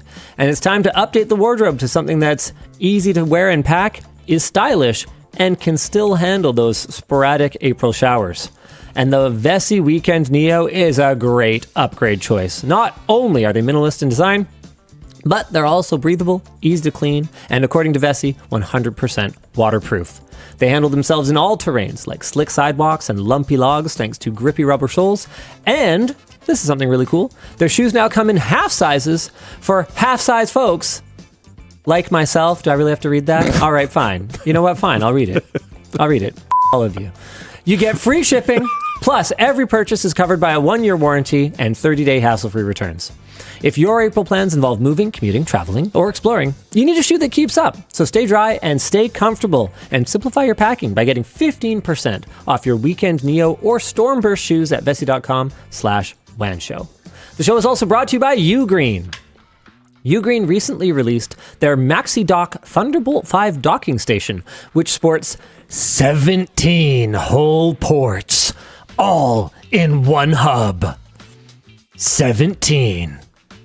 This allows you to clean up your workspace, since this one box can be used for data transfer, video input, networking, cool. storage, and even just charging. Sorry, did I hear that right? Video input? I think you mean like for daisy chaining video. That can't be a capture card. It includes a built-in NVMe slot. Oh, that's cool. For you to add additional high-speed storage to cut down on the time you might be waiting to, I don't know, edit your 4K videos or whatever else, or just to have more storage, because a lot of Macs are not that expandable. The MaxiDock can also support 3 independent displays on Windows or 2 on Mac, making it great for presentations. The dock gives up to 240 watts of power, so you can charge multiple devices at high speed and power them all at once. And with 2.5 gig networking, you'll have fast and reliable connection to your wired devices. So grab your uGreen MaxiDock Thunderbolt 5 docking station for 22% off at our link today, or by checking out this, there it is, QR code. Did we talk about Linux on limited VRAM already? Yep. Okay. Yeah, Sure that did. topic wasn't crossed off, so I wasn't sure. Sorry. Nope. Oh, I don't cross them off. I just collapse them. I think Dan does. What a guy. No, I got it. I think you were just getting water or something. It's fine. Cool. Just wanted to check. Floatplane announcement. We let Mr. David Pankratz vlog what his week at LMG is like. Huh. If you've watched any LTT videos in the last 6 to 7 months, David has been an unsung hero in probably at least one of them, as he has been really helping out the writers in their push to getting especially some of the more technical aspects of things over the line. This week's Floatplane exclusive has him building a PC for Red Bull, showcasing scripts for setting up our PCs, and being part of the Do Writers at LTT All Think the Same video. You can go check that out at lmg.gg/fpwan. Let's see what people are thinking of this video so far. People are liking it. Pretty cool. He is a wearer of many hats. All right, more topics. There's one I want to jump into. Sure. Where to go? It's on the dock. Samsung Electronics fires first shot in departure from ARM. Develops proprietary SSD controller based on open source RISC-V. It's happening. More RISC news. It's happening. RISC is good. Samsung is launching its BM9K1 cool SSD lineup with a custom in-house controller chip built on the open source RISC-V architecture, marking the first time Samsung has shipped a commercial product using RISC-V instead of ARM. The move lets Samsung skip ARM's licensing fees and customize the chip however it wants, which is especially relevant given ARM's recent legal fight with Qualcomm over chip design changes. Samsung says the new design is 1.6 times faster. That does not mean your SSD will be 1.6 times faster, to be clear, but still, that's very cool. And 23% more energy efficient. That does not mean your entire SSD will be 23% more energy efficient, but it's still cool, than the previous generation. Samsung is following Western Digital, which has been using its own RISC-V chips in SSD controllers for years, and Samsung has played around with RISC-V in other projects since 2019, but never shipped anything until now. The BM9K1 is set to launch in 2027, and that is awesome, because any commercial products that ship with RISC on them just makes it more normal. To be clear, which is great. ARM is also RISC, but he means RISC-V. Yeah. I have a theory. It's just a theory.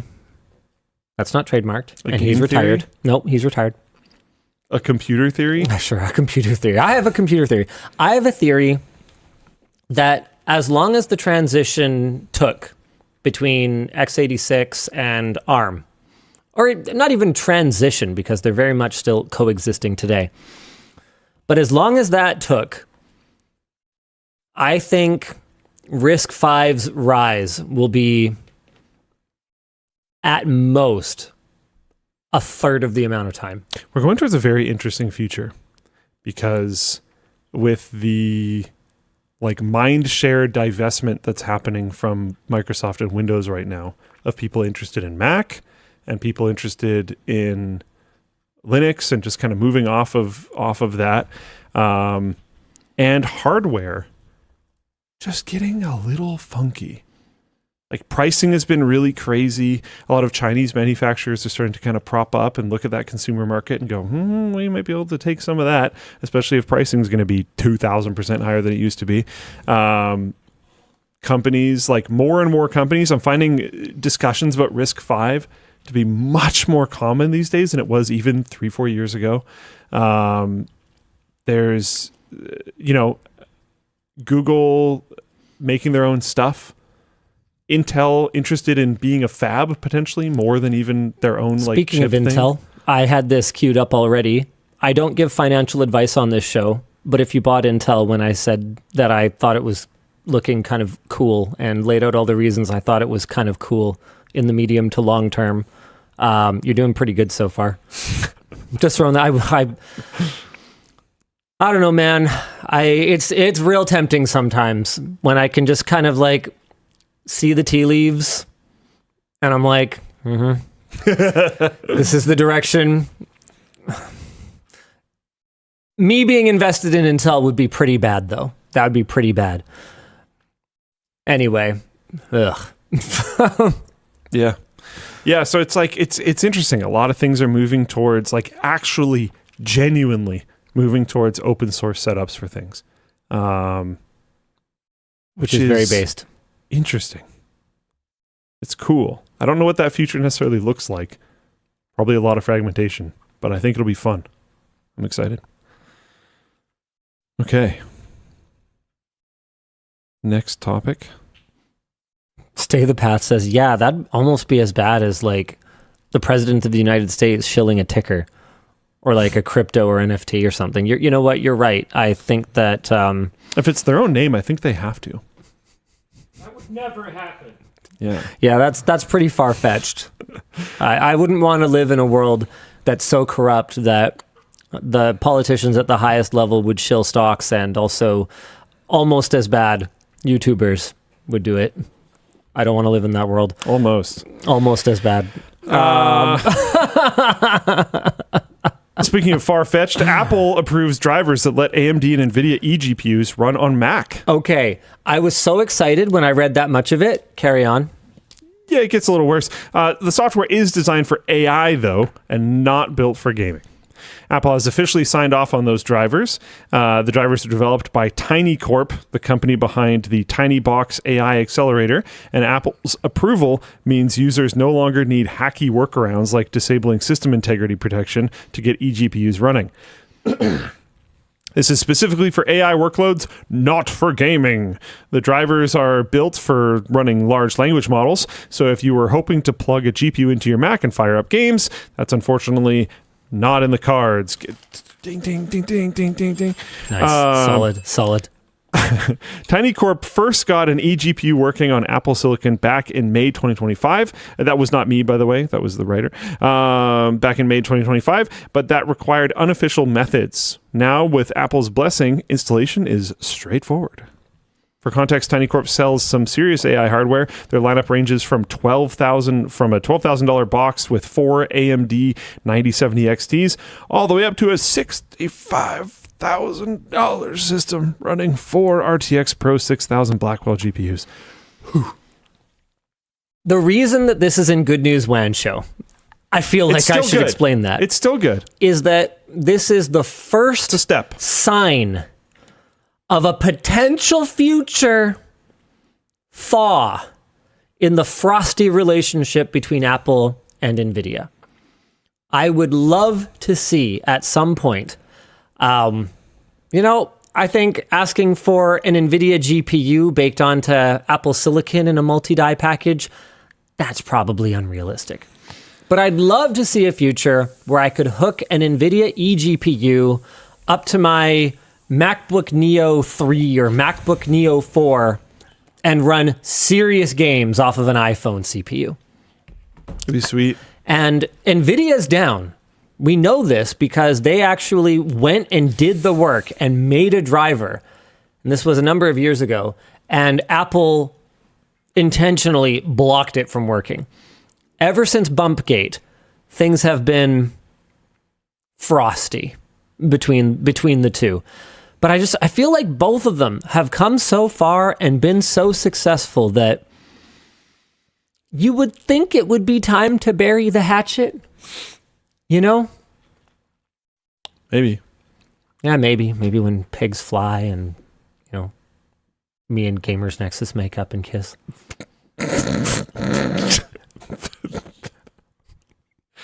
I had a segue planned for the next topic, and it's gone. I have no idea what it was. I have genuinely How's that no for clue. an image in your mind? The fan art. Oh no! His hair just draping around your face.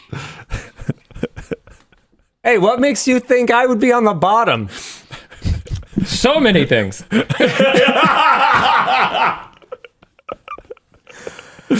KeyChron. I feel like he would, yeah. KeyChron has made their keyboard and mice designs source available, allowing anyone to design or 3D print parts for their devices. This is so cool. They published a GitHub repository containing production-grade CAD files for 83 of their keyboard and mouse models. Files are available in STEP for 3D CAD work, DXF for 2D plate cutting, and DWG for engineering drawings, meaning that owners can 3D print enclosures, CNC a replacement plate, even in a new material like brass or carbon fiber, or design their own mods without reverse engineering any of the measurements. Despite widespread reporting, though, calling this open source, KeyChron founder Nick Zhu has clarified it's actually source available. So personal builds, hobby projects, and educational use are fine, but commercial use is strictly prohibited, and you can't use the files to manufacture or sell competing products. KeyChron had already published QMK and ZMK firmware source for many of its boards, so this adds the physical hardware dimension to an already pretty open stack. They are miles ahead of basically every other keyboard and mouse brand as far as this goes, who all seem to treat physical geometry as proprietary and lock it away. I gotta say, this is admirable. I don't know if I would have the stones to follow this step. This is incredibly cool. Now, this is for discontinued products, and so I'm trying to think, like Screwdriver is one that we've had people ask for the CAD for. And I think upon request, we've provided the outside dimensions, but we have never provided the drawings for the entire thing. I think if you're a manufacturing shop in wherever and you want to rip off their keyboard, I think you can take it apart and figure those things out. Like, I think at like deep commercial level, you could already steal it from them. So I think there's probably some amount of recognition there, and them just being like, hey, the people who wanted to rip this off already could have, and we can be really cool guys to a lot of the people that just want to do good things with this. So, I mean, it sounds like a great move to me, and I don't really think they're setting themselves up for anything super horrible. No, I don't think so. I just don't know if I have the stones. It's so unconventional. And maybe someday, maybe this is the first step in a move like this becoming conventional. That'd be cool. And be pretty sick. I'll have to do some reflection on it. You know, maybe someday, deity willing, I could be this based. Speaking about things that are based, Deere, like John Deere, that Deere. Yeah. Like go yourself, and I'm Deere, not company. Not calling them based, to be clear, but no, they're really not. What just happened to them is good. And I don't know enough about this case to say that this was enough, but I'm happy that something happened that they are probably not happy about. Deere settles U.S. right to repair lawsuit, agrees to $99 million fund for farmers. Couldn't make it one more, just make it 100, but I guess that's fine. They put that into a settlement fund to resolve the 2022 class action lawsuit that accused the company of monopolizing repair services and conspiring with authorized dealers to force farmers to use them for tractor and equipment fixes. The fund covers farmers who paid Deere or its authorized dealers for large agricultural equipment repairs dating back to January of 2018. More importantly, and this is where I got actually excited, Deere has committed to providing the digital tools, software, and manuals needed to diagnose and repair its tractors, combines, and sugarcane harvesters for the next 10 years on a license. I only read the first half. On a license or subscription basis, formalizing a memorandum that had previously existed but was never legally binding. License or subscription basis. That feels like that's going to be abused horribly. This is better than them having it under lock and key. Yeah, because it just gets pirated immediately. I was going to say, anything that exists on a license or subscription basis exists on the high seas. Yeah. Hopefully that gets on the high seas like immediately. Deere insists the settlement comes with no admission of wrongdoing. But right to repair advocates are calling it a landmark win that could set precedents for similar cases against automakers and consumer tech companies, and hopefully it does. Our discussion question is, Deere had to be dragged through 4 years of litigation and a $99 million settlement to let farmers fix their own tractors. How many other industries are running the same playbook? Oh, tons of them. Most importantly, I think, is in medicine. Like the fact that fixing people is also bound by these same douchebaggery moves. Now, to be clear, I'm not saying it should just be a free-for-all, because when something is so important that it keeps a person alive, I am not saying that just any random schmuck should necessarily be working on it with any random schmuck parts. But there's got to be a middle ground. Yeah. There's got to be a middle ground. Yeah. I can tell you from experience that aviation has some of this nonsense in it. My uncle showed me a light bulb, a little incandescent bulb. I should bring it in. I'll bring it in maybe next week if I remember. But it's about this big. I think I get it for aviation, because if you're totally average size, light bulb this size, it's $20 because you can only get it from Dassault directly. No one else is allowed to make it, and it's the only one that's certified so that you can put it behind like a little illuminated switch in a dashboard. It's like freaking ridiculous. I just don't want people with big shiny metal objects in the sky to necessarily have an easier time when it could result in that big shiny metal object smacking into somebody. And but I mean, that's the dangerous sort of territory that we end up in, because that's the kind of justification that's given for locking things down. So I'm just saying there's got to be a middle ground. Yeah. And with something like tractors, it seems pretty obvious, because the only person who could be harmed by it not operating correctly is the operator of it. So at least by fixing it yourself and doing your own thing to it, it's your own liability that you are ultimately creating. Yeah, and it's sticky, because I very much support right to repair when it comes to cars, and cars has a similar problem to the plane. I think I'm just a lot less worried about protecting people who own planes than I am protecting people who own cars. I think you're just worried that, if anything bad happened to me, that you'd be sad. Oh. Thank you. I appreciate that. You know what I'm worried about, though? Is that the flat earthers are going to have a field day with how good those photos of the solar eclipse look from Artemis II. Oh man, they look almost too good to be real. Do you want to fire it up while I just talk through the thing? The full NASA gallery is based, so I'll go there. The Artemis II crew took a bunch of photos of the moon during their lunar flyby, and the images look like something out of Asimov's Foundation series. So honestly, even some of the ones from inside the ship, like, that is such a sick photo, dude. Wow. Absolutely. This is about as based as a photo can be. This is probably there isn't yet a moon base. This is probably the coolest photo of someone taking a photo. But okay, we'll get to real ones. You can download these. They are really high res, fantastic background bait for people who want to make cool stuff. Some of these are just, wow. Isn't that incredible? Okay, that one to the right there. This one? No, left. Yeah. Oh, I love this one. That is so just like OLED friendly background. Yeah. Wow. Maybe there's a little bit too much contrast along the bottom left, but still. Oh, that's so cool. There's a recreation of the iconic Earthrise photo from Apollo 8.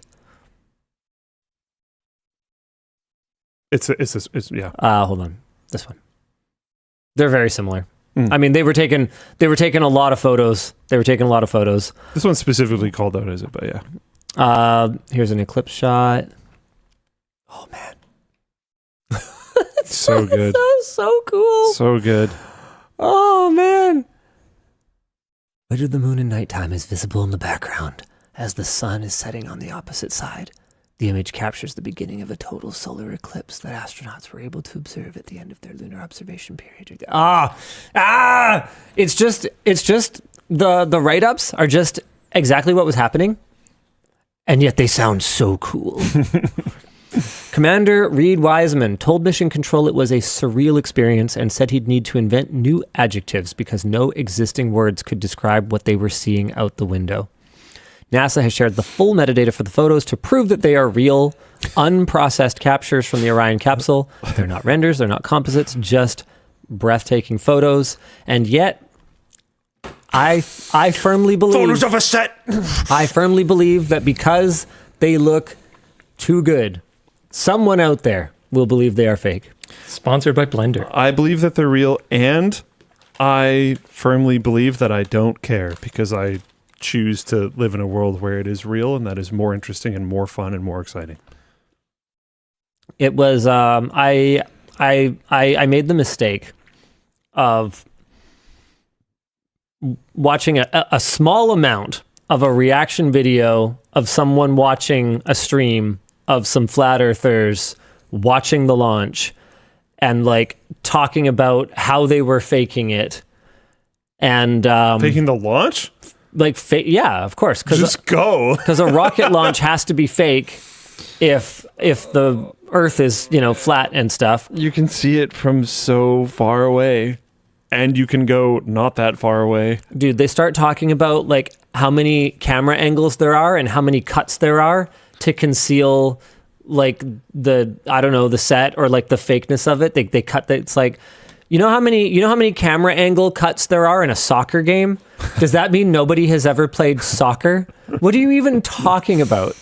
It's watching these people twist themselves into mental gymnastic pretzels to continue to believe something that is just so obviously not true. Like you can just... Do you think any of it's bait? I wish it was. I feel like some of it's got to be bait. Some of it. Well, I'm sure there's also people Here's the thing. that believe it. If the influencers are 100% of them, if 100% of them are grifters... Dude, right? my NASA paycheck came in. Sure. So if 100% of the influencers in the space are grifters, then if nobody actually believed it, who would be following them then?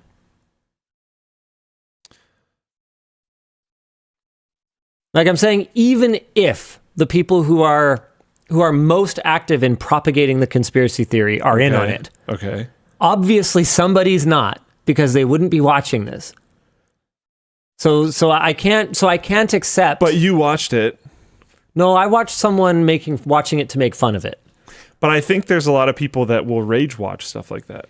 Okay, I'm going to say something sadder. A peripheral family member. Oh no. I ended up in like a fairly, I don't know about heated, but definitely firm conversation with about it at some point. So That's unfortunate. yeah, and there was like it wasn't like at Sorry the to end of hear it that. they were like, I'm just kidding. Like, you know, there was emotion. So no, I'm sorry. The level of commitment to something so sad. It's almost admirable in a It's way. just a No, it's not. less interesting world. It's like there's so much like I don't know. I think a flat like pancake thing rotating around amidst all the other round planets is pretty interesting. but like also to believe that we've never made it out there and we've never learned these things. We've never, mankind never took that step. Like it's smaller, it's narrower. It's it's only a small step. There's Who so needs much it? there's so much darkness and like sadness and negativity in the world very heavily right now. Not on the WAN show. And there's these moments of like human brightness that happen, and to deny that is just so sad. That's why it's like I fully believe that it's real, and even if I didn't, I would want to. Okay, this might not be a topic for WAN show, but would you extend that logic to I do it with placebo things. dragons? Do you choose to believe Abominable Snowman is real because that's more interesting? I think Abominable Snowman is pretty interesting. It's not good though, That's interesting. but it's not good. Part of this is that it's good. Sure, I mean, the vacuum of space is not good, but it's interesting. There's nothing to lead me to believe either of those things are legitimate. Okay, so you want some I think evidence. they're vaguely interesting. I don't think they're anywhere even in the same stratosphere as interesting Nice. as this, and I don't see them as good. So like I don't think they're equivalencies. I understand what you're trying to go Yeah, for. no, I'm just- there might be other things. I think for me it's placebo. So within limits of, things that you have any evidence for whatsoever, Sure. you choose to believe the more interesting and exciting version And good. for now. And that's one of the like I will repeatedly tell myself that if I take like a drug or a treatment for something, I will like push into my brain repeatedly, like, it's good that I'm taking this because it works. Right. Oh, yeah. And I'll like full-heartedly believe that because I'm like, all right, come on, in some way, this will work.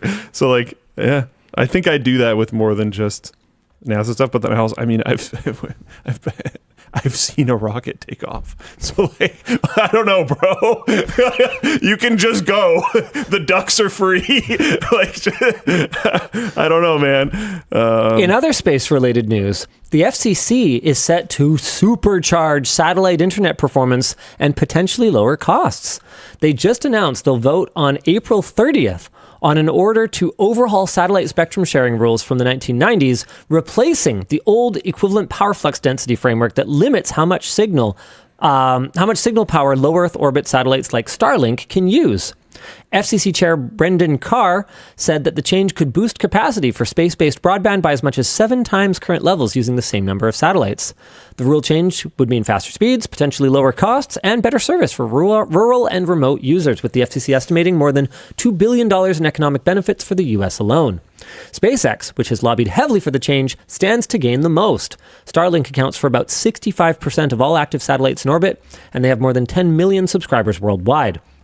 The timing's pretty excellent for them right now, too, with the rumored IPO coming. Interestingly, though, not everyone's on board. Geostationary satellite operators like Viasat, SES, and DirecTV opposed the change, arguing that loosening the power limits could cause interference with their existing fleets. In other NASA news, that fan testing video that we released this week, it took a long time, which was not great. Like, I think Adam's trip was like a year ago. But the timing ended up being really good because to the point where a lot of people thought you guys did it intentionally. Nope. And I don't think you did. Definitely not. There was just a lot of math and a lot of coordination and a lot of just things taking a long time, and we eventually got it done. Dr. Louis Edelman, former NASA scientist, delved into the details of the fan testing equipment and methodology in an article on the LTT Labs website. How freaking cool is that? We have a special guest writer. Awesome. You guys are definitely going to want to head over there and read this because there's only so much that we can cover in a video format, and while keeping it, not a snooze fest. And you can see as I go through this, clearly not all of this was in there. And just because it's not a snooze via text, just because it would be kind of snoozeworthy in video doesn't mean that it's snoozeworthy via text. Totally. Yeah. It's an excellent read, and you guys are going to want to check it out. We also have another LTT Labs article to promote, and that is power supply turn on and turn off timings. It's something that I had never thought about before. Nope. And don't get scared by this because Lucas actually does a really good job good at breaking stuff down of explaining all these values and why they exist and why they matter, which is pretty cool. There's a lot more to the ATX specification than just like 12 volt go burr. It's really cool stuff. And once you understand it more, you properly appreciate just how smart the folks who design these standards are and how important they are. Like Intel, it's hilarious. Like Intel never made a power supply for you to put in your gaming rig.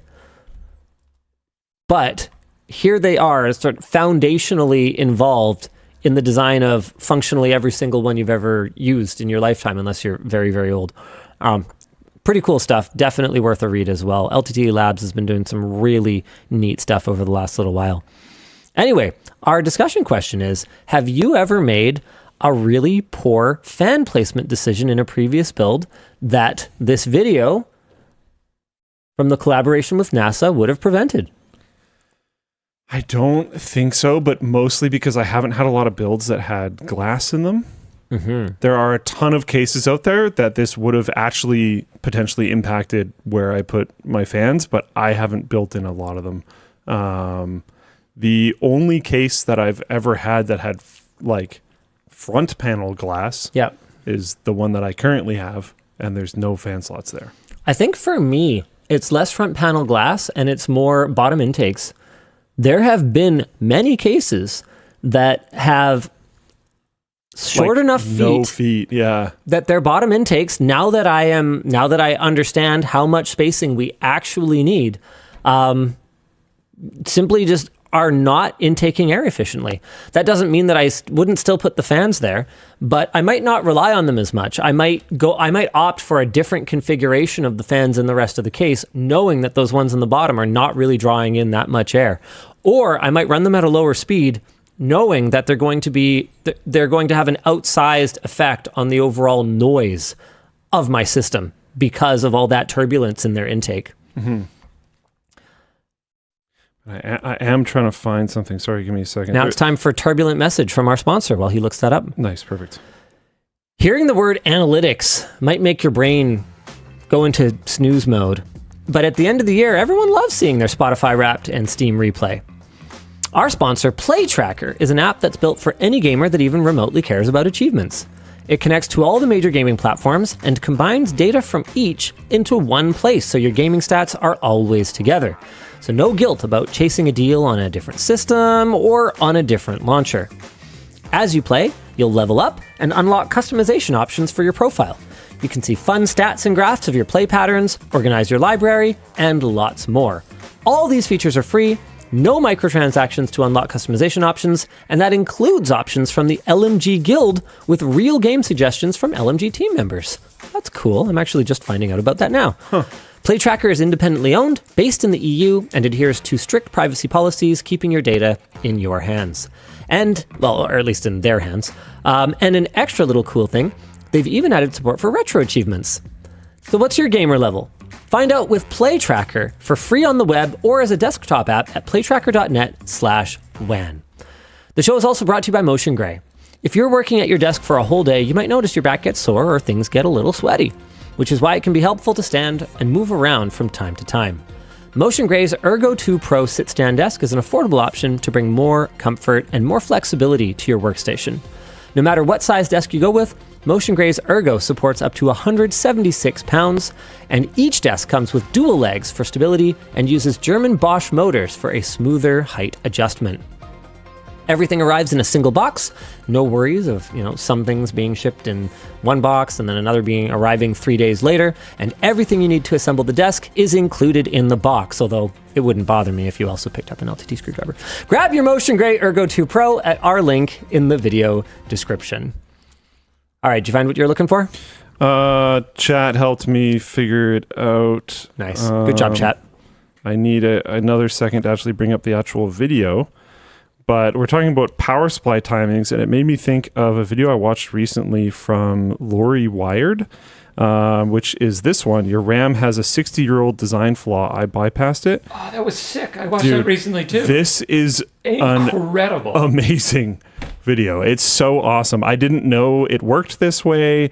I don't want to go way too deep into it, but the storytelling is really good. Her work is really good. I personally like long format videos on YouTube. It's just an awesome watch if you're into that kind of stuff. Cool. Usually I'm pointing you guys for these types of things to the Labs website, and you should go check that out for the NASA fan video and the power supply timings thing. But you mentioned timings, reminded me of this amazing video. I don't want to spoil too much of it, but yeah, a very, very old design constraint from like when we were trying to figure out how to do PC memory has your RAM modules effectively like kind of turning off so capacitors can recharge and then turning back on. And that is technically a performance loss. And then diving into like why that is required and blah, blah, blah, blah, blah. It's a very, very good video. I don't want to say too much, but check it out. It's fantastic. Is this the one where it involved having multiple copies of the same data on the RAM and then hitting the one that had the lowest latency or something like that? Or was that a separate RAM I think that's a article separate this thing. week? Oh, okay. Dan, do you remember? I'm pretty sure that's a separate thing. It might be a cool. separate thing. It's incredibly complicated. There were like 2 copies though, but I don't know. Yeah. Sorry, one of the top comments is randomly absent memory, and I just think that's really funny. They got to play with trains. Yeah, It's cool. There's been a lot going on. It's not that old a video. It's only 3 days old. It feels like I watched this weeks ago. I would have said like 2 weeks. There's been a lot going on. So I don't remember all the details super well, but it's a great video, and I just really recommend checking it out. All right, cool. Anyways, that's it. Hey, in other good news, it's real. The 5 terabyte Google One upgrade. Google has bumped Google AI Pro subscribers from 2 terabytes to 5 terabytes of cloud storage at no extra cost, with the $19.99 per month price staying the same. The extra space works across Gmail, Google Drive, and Google Photos. This only applies to AI Pro subscribers. Standard Google One tiers haven't changed and will start at 100 gigs for $2 a month. Google announced it on April 1st, which had some users wondering if it was a joke, but VP Shermit Ben-Yair confirmed it on Twitter. Part of me kind of goes, yeah, are they just trying to get more of your data? It's like, yes. But also, if we were going to have to pay for it for them to get more of our data, at least I guess they can get more of our data, which is I know nice. It's expensive right now, but home labbing is sick. Yeah, but hey, we so rarely find a subscription service these days that is just... A subscription service from a big tech company that got better instead of worse. Spontaneously is more rare. More rather than less. So cool. We got to call out bad stuff when we see it, but we also got to on the other side, we got to be like, good job when something doesn't suck more. Yeah. Say the past said, heads up though, home lab is an enormous rabbit hole. Yeah. Oh yeah. I think people have a tendency to dive in further than they necessarily need to. And I think you can start with home labby stuff without really going way too hard. And there are content creators out there that can help you not dive past either your capabilities, your desire to invest time, or your desire to invest money. You can do it in simpler ways and cheaper ways. You can turn anything into a dick measuring contest. So and just home don't. lab is for sure one of those. I have so many AI GPUs in my house. I don't even use them because I just... And that's cool. They were for other people. You just don't have to. You don't have to do that. You can keep it pretty simple. Yeah, you don't have to do that. Do not do that. Hey, you know what? I'll save this one. Our last big topic, neural compression, speaking of AI, is coming for your VRAM, and both NVIDIA and Intel are racing to ship it. They both showed off new neural texture compression tech this week. NVIDIA's approach, neural texture compression, NTC, had their demo showing VRAM usage dropping from about 6.5 gigabytes with traditional compressed textures to just 970 megabytes. Oh. All while keeping image quality close to the original. The core idea here is instead of using traditional block compression, which chops textures into small blocks and approximates them, NTC uses a small neural network that learns a much more efficient compressed representation of the texture data and reconstructs it on the fly during rendering. Yeah, I'm a little skeptical too. I'll need to see it in action. Just relax. Okay. Your brow furrowing. I can feel it from here. Meanwhile, Intel's approach, Texture Set Neural Compression, TSNC, had Intel showing 2 variants. Variant A delivers up to 9 times compression with minimal quality loss, they say around 5% perceptual difference, while Variant B pushes to 18 times compression but starts showing artifacts. Intel's approach works at the texture set level. Instead of compressing each texture individually, their system looks at all the textures for a material together, colors, normals, roughness, etc., and trains a neural network to learn patterns across all of them at once. At runtime, a tiny AI model reconstructs the full set from that compressed data. If these results hold up in real games, the practical impact could be significant. Smaller installs, lighter patches, and more headroom for higher quality assets on the same GPU hardware. NVIDIA also showed a companion technology called Neural Materials. Instead of storing tons of texture channels and running heavy shading math, it encodes material behavior into a compact representation that a small neural network decodes at render time. In one example, a 19-channel material setup was reduced to 8 channels with a 1.4x to 7.7x improvement to render speeds at 1080p. Our writer says, I had to look up what channels meant in this context. I'm going to drop a definition here in case you need it. Channels are the separate texture layers that make up a single surface, like color, roughness, normals, metallicness, etc. One key distinction, guys, this is very important. This is not DLSS 5. DLSS, as far as we can tell, works at the end of the pipeline on the final image. There's a little bit of muddying of the waters there lately, so let's see what DLSS 5 actually ends up being. But as far as we can tell, that's what it is. These neural compression techniques are embedded deeper inside the render engine, handling specific tasks like decoding textures and evaluating materials rather than acting as a big Instagram filter at the end. That distinction matters because both developers and players had something of an extreme reaction to the effects of DLSS 5 on the original artistic intent. And now layer these two things together. Like, how far can we stray from the original vision? Well, it depends. If the original vision is for them to use this at the start, then I guess it was the original vision. Maybe, but this is even like, okay, fair enough. But I don't know that that's happening. And also, it's going to be inconsistent for each user. I won't know that until I see it. I want to see it. Like, if this is something where I end up with like boiling on every texture in my game or something like that, then obviously I'm going to be pretty against it. I'm layers and layers of interpretation is a bit of a scary thing. I wasn't sure that DLSS super sampling or super resolution, or sorry, not super, whatever the stupid upscaling.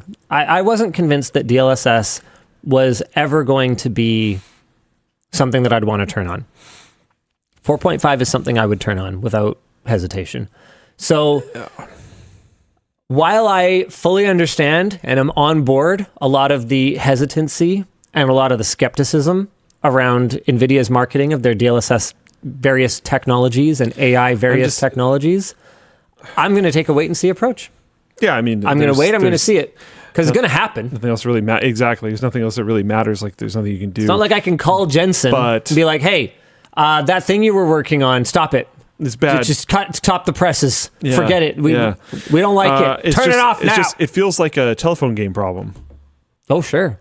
Garbage in, garbage out. A pretty intense telephone game. And problem. how many layers of garbage in before all we could possibly get out of it is garbage? Yeah. It's a good question. Yeah. But we'll see. Have you seen that, like, looking at the Ubisoft logo from the side thing or whatever? Maybe. Yeah, Oh, where yes. it's a turd. Yes, I have. Intel says that an alpha SDK is planned later this year, while NVIDIA hasn't given a specific timeline, but is framing this as part of its broader neural rendering roadmap alongside DLSS 5. Right now, it's hard for me to reflexively hate on anything that makes it so we don't need quite as much RAM. I guess I'm just concerned. You should be. And I think I would have been concerned already. And then having seen that stuff from DLSS 5, I am concerned. I don't remember if I mentioned this back when we did that segment with Riley, but one of the first things I said to NVIDIA about the DLSS 5 demo is that, like, I think the worst thing that they did was show it before it was cooked.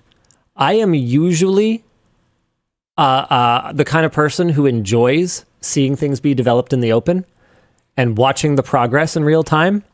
In this case, I think they did so much harm and so much damage to what maybe will end up being better than what we saw by showing it to us in that state, because it's not like this was on the verge of launching. It's not like it was going to launch in a week. Yeah. Like it's months away. Oh, Rod said they're sharing DLSS 5 demo at PDX Land tomorrow. Oh, interesting. Okay, well, Rod, are you going? I assume you're going.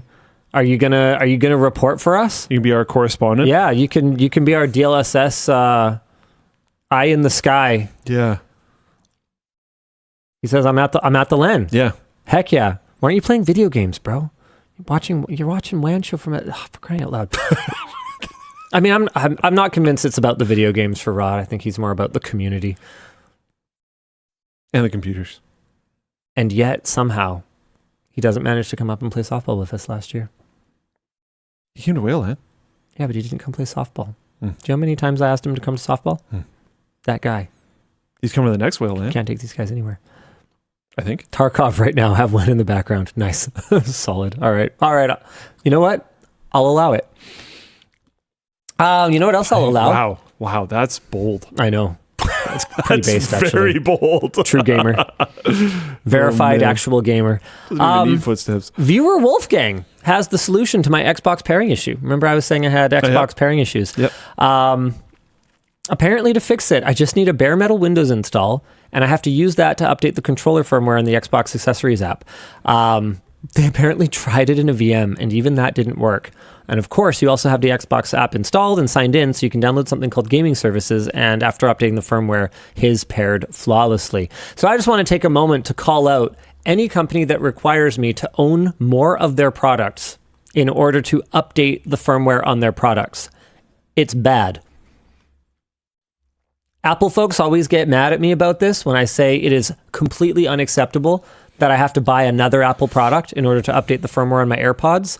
And they say that it's some kind of double standard. It is not a double standard. It's unacceptable when Microsoft does it too. I already paid like 70 Canadian dollars for your controller or whatever they are these days. Yeah. I should be able to maintain them perfectly fine on any platform. Period.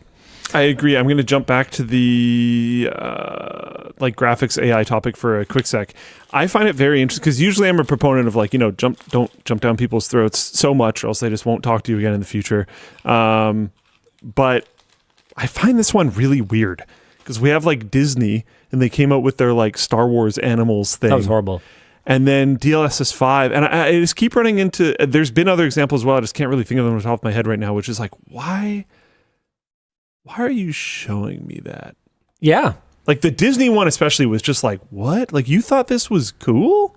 Like if they what had are just you talking about? If they had just used some AI in the background and then done all, the other work that they would do, and it was just in a movie, probably no one would have noticed or said anything about it. Look at Arc Raiders. Here, Disney AI demo awful. Here, it's just so bad. Like it's the like audacity to be like, yeah, this is awesome. It was wild. Yeah, you guys remember this? Like I do. What? And I'll remember this for longer than I will remember them doing something cool. Yeah. It's just kind of weird. Strange. Anyways. Oh man, I forgot how horrible these were. They're so stupid. They're so bad, yeah. They're just so dumb. Yeah. Jeez. All right. Anyways, it's time for After Dark. Dan, let's do this thing. Good gravy. There's a lot of checkout messages today. They love those leggings. I've been asking for them every week for years. The leggings are moving. Okay. Oh, yeah. All right. Let's do it. Sweet. Okay. Here, this is one of those things. We would love to have more of those products. Do you imagine that the Creator Warehouse team, which is predominantly women, would like to make more products that they could wear at home? I do. Yeah. And we've given the opportunities. But we need your support. We need our 97% male audience to evangelize these. And normally I don't ask you guys to do that. I don't want your charity. Tell them it has pockets. Like Tell them it has 7 pockets. You guys don't owe me any favors. But if you love the products on sort of the men's side and you want us to have any shot of accessing a women audience and bringing that quality and bringing that care and attention to detail to women's products, I'm going to need your help this time. That's all there is to it. And it looks like you guys are responding to that. And once these, like seriously, we've actually moved quite a few of them today. Once these are in people's hands, leave a review and don't sugarcoat it. No. Leave an honest review because real. That's what we want. So that you can help guide people. And if we did a bad job, then hey, we'll take that and we'll go back to the drawing board. But I don't think we did a bad job. So if we did a good job, then say that too, and we can build some momentum on this. All right. Well, how many did they get? 2 leggings. Excited these are out to share the LTT quality with my wife. What are some tech-related hobbies that your significant others have been interested in? I mean, my daughters are getting really into. Oh man, what is my eldest daughter not into? She's getting really into animation on the iPad, just like drawing frames and animating them. She's been getting really into 3D modeling and 3D printing. She definitely still has some, so she understands 3D printing a bit and she understands 3D modeling a bit, but she's just now starting to model things and then 3D print them. And so the one that she was trying to print last night, the one that I started again at like 2 a.m. or whatever, was a third attempt because it just was like not very optimized. So that's something that is really exciting to see her learning. Oh wait, significant others. Sorry, I thought you meant, I read it as other significant people in my life, so I went straight to my kids. Tech-related hobbies Yvonne's into. I mean, she loves like her Cricut, anything to do with like vinyl plotting, like 2D cutting. The carpet thing? Yeah. She hasn't actually used that much though. Whereas like the Cricut, she's used a lot. Like she did a bunch of signage for Smash Champs on the Cricut, and it's like so pro looking you would never know. But she like hand aligned all of it, and she was like, "Oh, I think that one's way off." I'm like, "Don't touch it. It's no one will ever notice. It's fine." She's just like that though. I'd say the Cricut is probably the biggest like tech thing for Yvonne that she's like dived into. Cool. Was this both of us, or was it just you? Yeah. Tech stuff. I mean, she got into streaming for a bit there. She did. Plenty time. She liked streaming. That was fun. She's been knitting. Okay, not tech, but sure. No, I know, but I'm saying like she's gone away. I mean, at a time that was technology. Trying to think. I don't think she's been super into tech stuff in a while. She's pretty good with it, actually. Just, yeah. Like we recently kind of like moved back in from the reno. Her computer's not set up yet. It's all sitting there, but just hasn't really like bothered to plug it in. And the other computing that she's done is like she used a laptop for a short period of time just to like make a Google Sheet for my mom, and then got off the laptop again and didn't touch it again. So I don't know. Hey, didn't she do some stuff with like vibe coding or something? Okay, yeah. There you go. You got that. For like her old job or something like that, right? Yeah. She took like oh man, I'm going to describe this really poorly, but there's like actually a lot of variants of products when you're in glasses, because it does like when you're trying to check the person out, basically. Yeah. Like, does it have this type of coding? Oh my God. Does it fair? Does it have this type of coding? Does it have whatever? Who knows? Various. Is it a bifocal? Is it not? Is it all these different types of things? So, and then you have to try to figure out what the pricing is going to be for the person. So when you're like trying to tell them what it's going to cost if they get various things, she built this like form that could help you flow through that a lot more easily. Oh, that's cool. And that was a little bit ago, but she was quite successful with that. And she was actually quite successful with maintaining that, which can be really annoying. And she had some frustrations with it because it's really annoying. But this was a bit ago when it was worse. So yeah, that worked pretty well. That was actually what really sold me on people who have never even looked at code before being able to vibe code things. I remember you talking to me excitedly about it. It was like, very impressive. Like this is something. Yeah. I don't know what it is. And it is now a tool in her belt that she has, which I don't think she's really used since then, but it's available. It's there. And she has the confidence to do it, and it's just going to be better for the next time, which is pretty cool. And it's one of those scenarios where like no one lost a job from that. They were never going to hire someone to do that. Nope. It was never going to happen. Nope. It just made people's lives dealing with that system a little bit better, which is like cool. Psychoma asks if Yvonne used the laser cutter from her tech upgrade. I've used it. I made her a Mother's Day present with it. like laser, like cork, like heat pads for like hot pots and stuff. Cool. That just say, "I love you, Mom." They're from the kids, but like I did all the work. They just like picked whatever I, yeah. And then Noki says, knitting isn't tech. Yvonne got that by the mirror. That's an embroidery machine. And they have been using that. I just sent Dan a picture of a pretty cool project. Dude, it's cool. There's like open source communities for knitting. Because they like share their patterns and stuff. It's like actually sweet. It was really interesting to see how much crossover there is, but yeah, life is strange and it's cool. Go for it. I'm assuming you guys were talking about like this kind of tech. Or actually, wait, hold on, don't show it just yet. Let me just double check something really quick. G2G. And she's been getting into like different blends of different yarns and all these different things. And it's cool. It's pretty sweet. It's not for me necessarily, but it's pretty sweet. I'm excited about the output. Dan? Yeah. Anytime. Okay. Yeah. Yeah, so this was done on the embroidery machine. She made that? Well, I mean, everything else was done on the sewing machine. But yeah, she's super into making stuffed animals right now. And then the eyes were done on the embroidery machine. That's pretty sick. Yeah, this is a gift for a family member. That's cool. Yeah.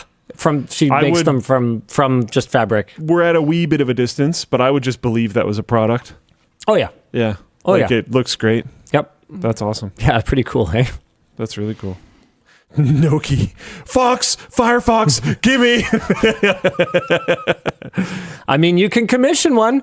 I've told her I think she should sell them, but she's mostly just interested in making them for fun. If she made a little Firefox that actually looked like the Firefox logo's Firefox, that would probably slam. For it to be worth her time, it would have to be pretty expensive. They take a long time. It's a hobbyist thing for sure.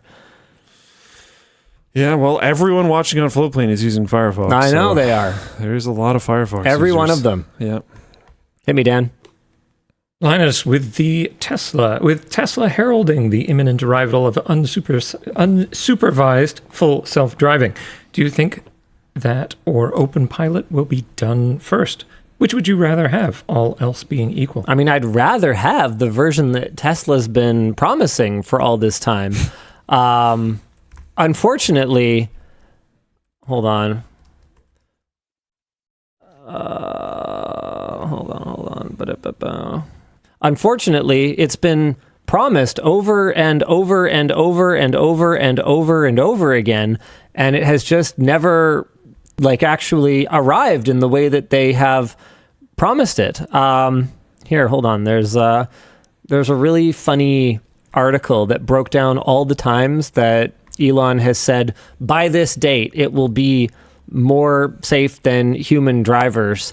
And then the writer of the article actually didn't get them all. And one of the commenters under it found, going back even further, more times that he had used exactly the same puffery language to describe the progress that they were making on full self-driving. And to be clear, what a Tesla is capable of doing is very cool. My objection to it is the way that it's been marketed, the way that people have been misled for all of these years, at many times in ways that Tesla and their leadership must have known was not true. That's what I find frustrating about it. It's not that the software is not cool. It's not that it's not useful. It just isn't what they said it was, or what they branded it as. And the timelines have they've just become a meme at this point. It's like Valve time. At least Valve eventually delivers the thing.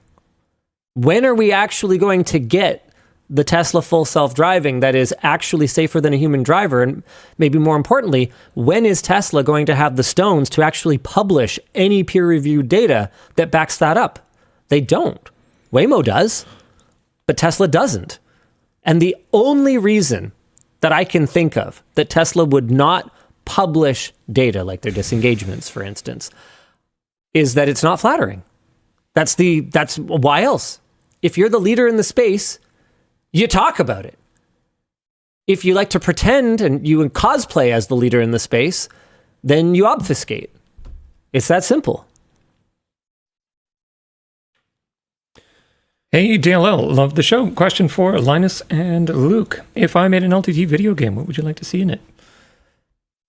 I would like to see gameplay first and not an LTT video game. I just don't think an LTT video game would be very good. Like, what even would an LTT video game be?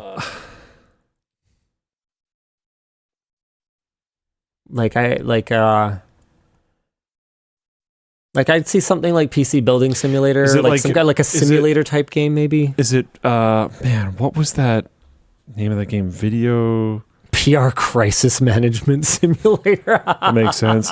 Video game creation simulator or something. What was that? Game Dev Tycoon. Oh yeah, okay. If it was like Game Dev Tycoon, but PewDiePie already has YouTuber Simulator though, so like. What the heck else is it? I think it would be different exactly than that. Game Dev Tycoon isn't just the like game dev version of YouTube Simulator. It's different.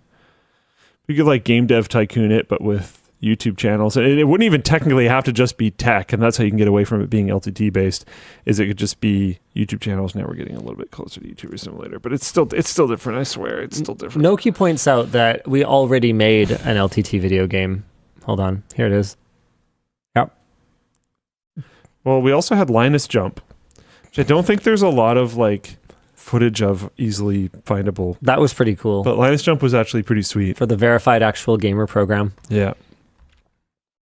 All right, Dan, hit me.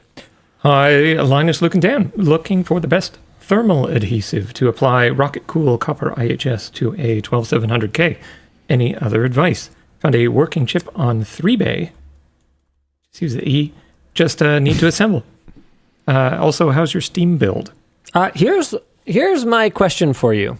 At this point, why put an IHS back on a CPU?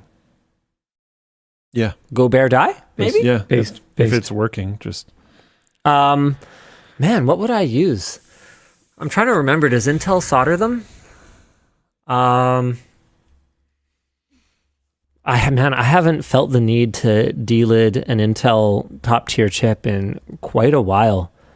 I'm sure Roman, Der Bauer would have a video for you, but Intel solder the 12,000, excuse me,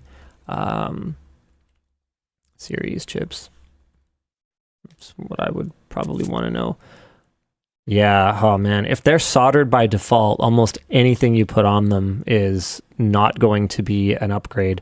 I mean, doesn't Rocket Cool have a guide for how you're supposed to assemble their copper IHS? I would just raw dog it, bear die, personally. Be fast, be cool. Products, here we go. Instructions. Here, I'm gonna do the research for you. 12th gen instructions, delid, relid. Hairdryer to soft... This video is unavailable. What the Really, you guys? Okay, well, I can see what the problem is then. Artemis II suggested in his suggestions. Let's go. Yeah, I would check out Der Bauer's channel. He would almost certainly have something about that. But He's gotta. See, people are saying liquid metal, and that would be maybe the most effective, but it would be pretty dangerous to apply there when you don't have a way of... I wouldn't trust just silicone gluing an IHS back down and hoping that I have enough contact for liquid metal, personally. PTM would be safe. I don't know how good it would be in that application. And I say PTM 7950 is the one I mean. Yeah, from LTTStore, we have that. It's a good thermal pad. But the honest truth is I just don't know if it's the best for that situation. Sorry.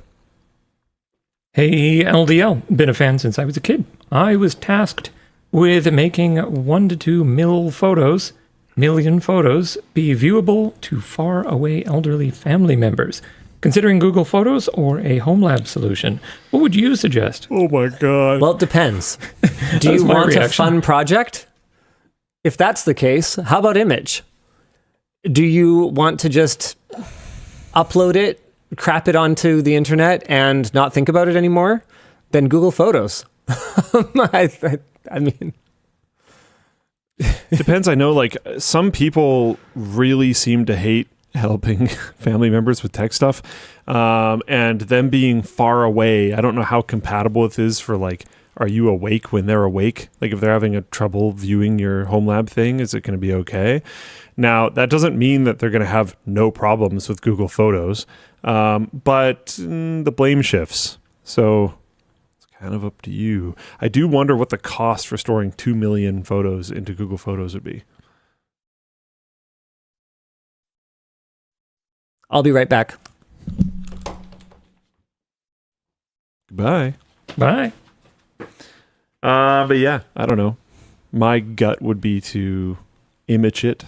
But yeah, it depends how friendly are you with those relatives? How much time do you want to spend being the blame for everything? And how much do you think they will understand that? Because it's not like Google Photos is going to be perfect either. But anytime you provide the solution, I've had this talk with the infrastructure team a bunch locally at LMG. It's like, yeah, I mean, if the thing that we propose that we use is someone else's thing that we're just paying for, when it goes down, everybody just goes, dang. If it's our thing, if we're self-hosting it, whatever else, and it goes down, then people get angrier, I find, and specifically at you, which is rough. So, yeah, are they that type of person, or are they going to be supportive of you trying to do it yourself? I would self-analyze that, because like I say, I would probably go with the self-hosted solution.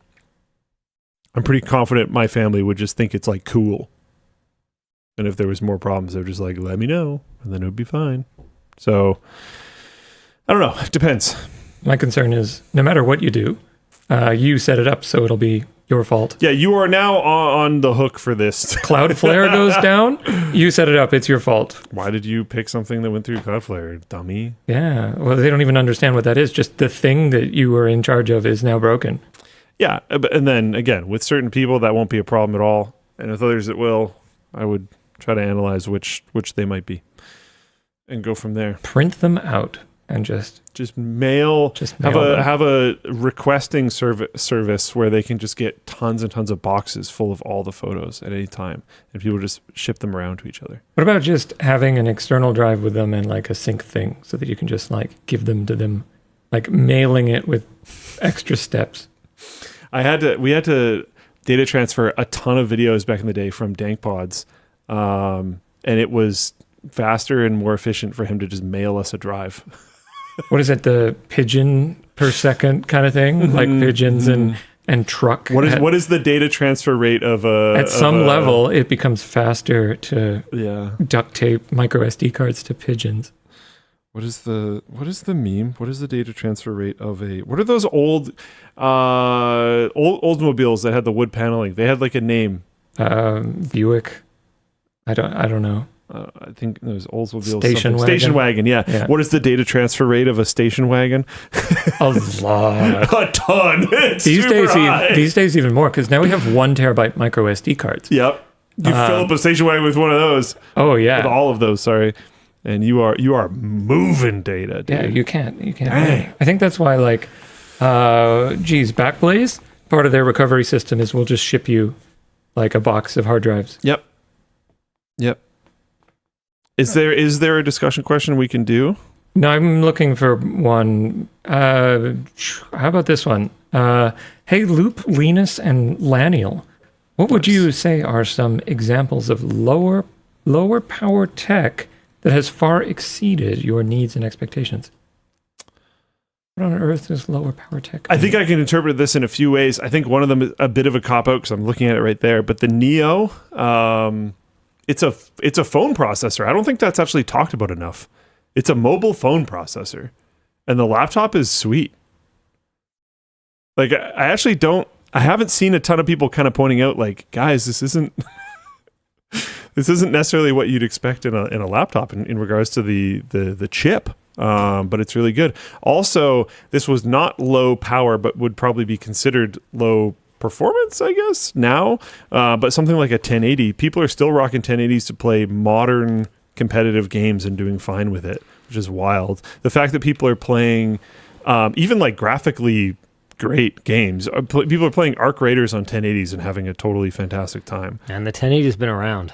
Yeah. 3 times. Oh.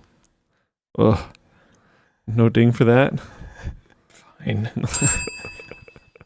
I'm back. I'm going to turn 360 degrees around and walk away. Yeah. Nice. Yeah. Hey, it's story time. Remember you asked why I was so tired this week? Sure. So we had a trip to Virginia. Okay. We went to see a data center for, Nice. did like a sponsored video for Equinix, which was pretty cool. Cool.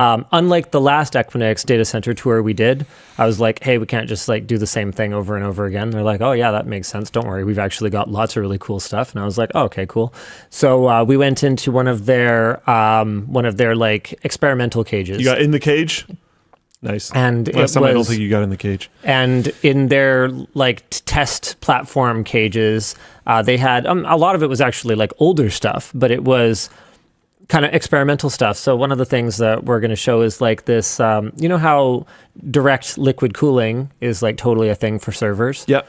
What I had somehow escaped my notice was they have a 2-stage system there that instead of using water is using water to cool or a 2-phase, excuse me. They have a 2-phase system. So they're using water to cool a refrigerant that is being pumped around with a compressor out to the systems in it. Apparently it's been around for like 4 or 5 years now, which I thought was pretty cool. So we checked that out. Anyway, that's not the story. The story is that there's a particular member of the writing team who was basically came to me and said, I would like to ride the thing. And I basically said, well, you can't just ride it, because as much as I joke about, oh, well, as long as we have a business meeting, then it's a business expense. That's not actually how it works. You just actually have to do something. It has to actually be for a reason. And so he pitched the lowest hanging fruit possible, that we would build the highest PC ever, but like, haha, get it?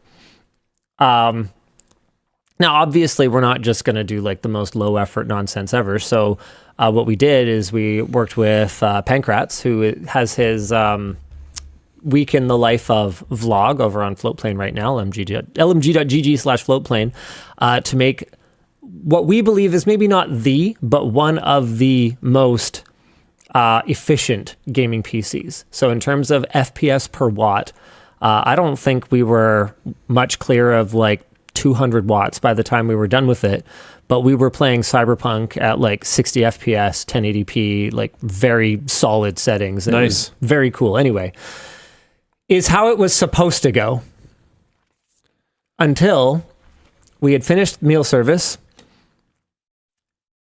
and we went to get everything out of the luggage compartment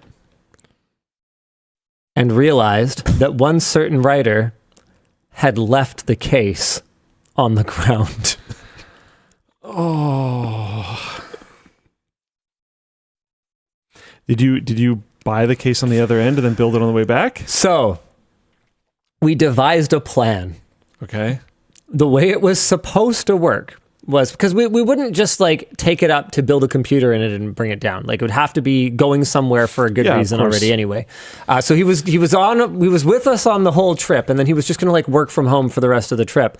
And then what was supposed to happen was on the way back, we were supposed to be able to nap, because the Equinix tour started at 8 o'clock in the morning Eastern time, which is 5 o'clock in the morning for us. So I was up at like 4:30 or something, or 4:20, after doing the highest PC build. And so I wanted to work all day and then sleep on the way back, but instead we devised a plan while Sharad and I went to Equinix with Sean, one of our newer guys. He's a camera op, actually. He's awesome. You guys will meet him at some point pretty soon, I think. We went to do the data center tour, and Screw it, Elijah. You're going to find out soon enough. Elijah. Chat all guests because you like hinted to the idea super strongly in the Did I? in the announcement video. Announcement video. You talked about like how I don't even think it was build like low power draw and high performance and did we already have this video lightweight planned at that point? I get my timelines mixed up. You mentioned lightweight a lot, so it might not have been exactly this. It was pretty much this. Yeah, okay. It's pretty light. It's not the lightest thing, but it's like it's small, it's pretty light, and it's super low power draw. Okay, yeah, it was Elijah. Anyway, so he went, and it turns out, hey, there's Micro Center about 40 minutes from the data center. So he basically went to Micro Center, bought the case, and then went back to the airport and just like sat and like worked from home. Because, like, what the heck else is he going to do? We don't have a hotel room anymore because we were going back that day. So he just, like, hung out at the airport for, like, 6 hours. And then we finished the data center tour. I'm, like, wiped because I actually had a really hard time falling asleep the night before because I'm not time adjusted. And then I was getting up at, like, and also I have a hard time sleeping. And then I had to get up at, like, 4:30 my time. And then, so I worked all day. And then we did our meal, and then I was like sitting there, and it's like, time to rally. Okay, let's do this thing. Smelling salts just to film videos. And it actually ended up working out okay. We were really worried because the original plan for the trip had us flying back at night, or like in the dark, not at night, but in the dark. And what we've learned so far is that that would not work. I don't think we can film in there other than daytime. But we not only got it working, we got everything going. We got power figured out. I was even able to download OBS so that I could do screen cap because we forgot to put OBS on the drive before we took off. It took forever. Oh yeah, right. That makes sense. But we were able to game. The one thing, you know what? I'm not gonna spoil anything else. It is probably the most unhinged video that has been on our channel in solid 6 months. Not very grounded, you could say. You could say that. So aggressive. I will give you guys one hint. I'll give you guys one hint, okay? I'm going to send this to you, Dan. Just throw this on the... throw this up on the stream. This is so funny. Normally, the video would be hosted by like me and Elijah, right? And Sean would film it. But we actually had a special guest for this video on the way back. Dan, you wanna throw that up for us when you get a minute? Oh yeah. You got a sec. Oh yeah. Yeah, go for it. Sherrod decided to lend us a helping hand on the shoot. What am I looking at here? He was napping the whole time. Was he snoring or something? No, but when I had to cable manage under him was pretty interesting. Oh boy. It's sheer dumb fun. It's complete dumb fun. And if you thought that the not being grounded joke was terrible, we've got whole new depths of depravity to... Sure. You know what else I'm actually really excited about is we've got a video coming where I finally do a build with Sammy. Oh, cool. Do you know about this? No. Sammy, sounds with great though. Only sort of my permission, uploaded a short called... Oh, I do know about this. $1 for my PC for every... My boss will spend $1 on my PC for every subscriber. Yeah. That video drove 18,000 subscribers. So I was contractually obligated to build Sammy a workstation for $18,000 with a caveat. I got to pick the hardware. I mean, I'm the one buying it, right? So Sammy and I build a machine together, and James was watching it. He said that it's one of the most fun videos we've ever done. And also because Sammy is like has built a computer before, but like not well. is actually full of like really good, solid like tech tips for beginners and intermediate builders and stuff. I'm really excited about that one too. Both of these videos have like very similar, just plain fun energy. Is it going to happen? Just plain fun. No, I got it. I was wondering if it's going to happen. There we go. Thanks, Dan. I thought you were still talking about the Sammy. Yeah, well, no, both of them. Both of them. I think I don't know, man. We're headed into an interesting era, I think. I was looking at, what's the video that we have coming out this weekend? Let me have a look here. Train. Oh, yeah. Like, oh, man. Train. I think it's coming this weekend or Monday, but we had our electric chargers cut, our EV chargers cut, and the copper cord stolen. And just classic. Oh. This is like classic LTT stuff. I thought you did that for a completely different reason. No. Okay. No, this is like classic LTT stuff. Like just a thing happened in our, daily lives, and we use it as an opportunity for tech tips.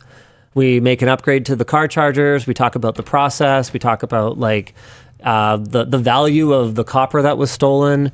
By the way, for you like copper thieves out there, it's not a lot. It's like not actually worth that much. Like really don't do that. It's like not worth it. I was talking to This is a side quest. I was talking to Alex Dick, our logistics manager guy, and I was like, dude, like what would you think of just like putting a little sticker on the car chargers that's just like, hey, if you need it that badly, there's $10 in a tin can behind the building. Just go take it. Like this is not worth it, man. It's crazy, like what people will do for $10. I don't know how to deal with that. He's talking generally to the YouTube audience. The Floatplane people are all like, "We've seen this. We saw this 2 days ago." And he's talking about a weekend release for YouTube. Why didn't Sammy have the? I don't know. Why didn't Sammy have the early releases on the Floatplane announcements? No. Yeah, anyway. All right. Cool. Sorry, Dan, we can go back to checkout messages. Hey, Nad is Gil, and any updates on the tech house? Any fun or interesting things you want to include in the house? Oh, man. I need to go there and just kind of sit and meditate in the middle of the house for a while because it's a really weird problem. It's large enough that it has like all the rooms. You know what I mean? It's got a kitchen and like a spot for a kitchen table and a family room and a dining room and a living room, right? Like it has all the rooms and it's big enough for that. But it's not really big enough that all of those rooms are like an ideal size. The kitchen is really small. Gotcha. And so to expand the kitchen, I actually think that it should get more of like a condo layout where instead of having a formal dining room and also an eating area, it should just be one. But unfortunately, because of the sunken living room, where you would do that without the floor plan just being super weird is not obvious.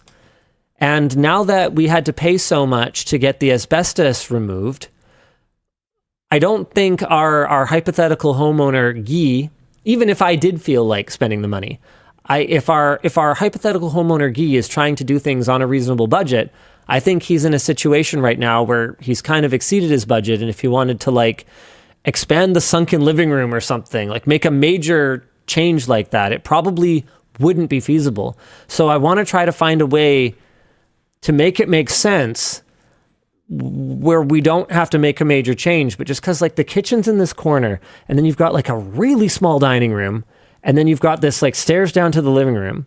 And then over this way, you've got like your back door, like your back sliding door. So you're sort of bounded on that side. And then you've got like a family room and it's like, well, we can't go this way and we can go this way, but unless we go this way, like a lot, it's really weird. And then also, sorry, where is the dining area supposed to be? Like I need to sit and I need to fester on it for a while.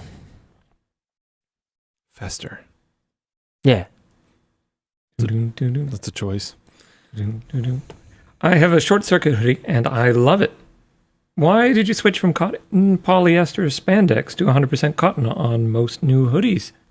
Which new hoodies have lots of pockets, like the short circuit hoodie? Generally speaking, people sort of are of the mind that more cotton content is more better. I, like you, do not necessarily agree that it provides a better experience for me. Yes, they're trying to get away from microplastics, right? No, and just in terms of just like quality, Comfort. not necessarily even like ecological concerns. The WAN hoodie though is the closest to the short circuit hoodie in terms of having like all the fun pockets and stuff. Like here's a pocket on the arm because I don't know, there's a pocket. Here's a pocket on the chest because we put a pocket there. Here's a pocket in the back because we put a pocket there. This is sort of the spiritual replacement for that.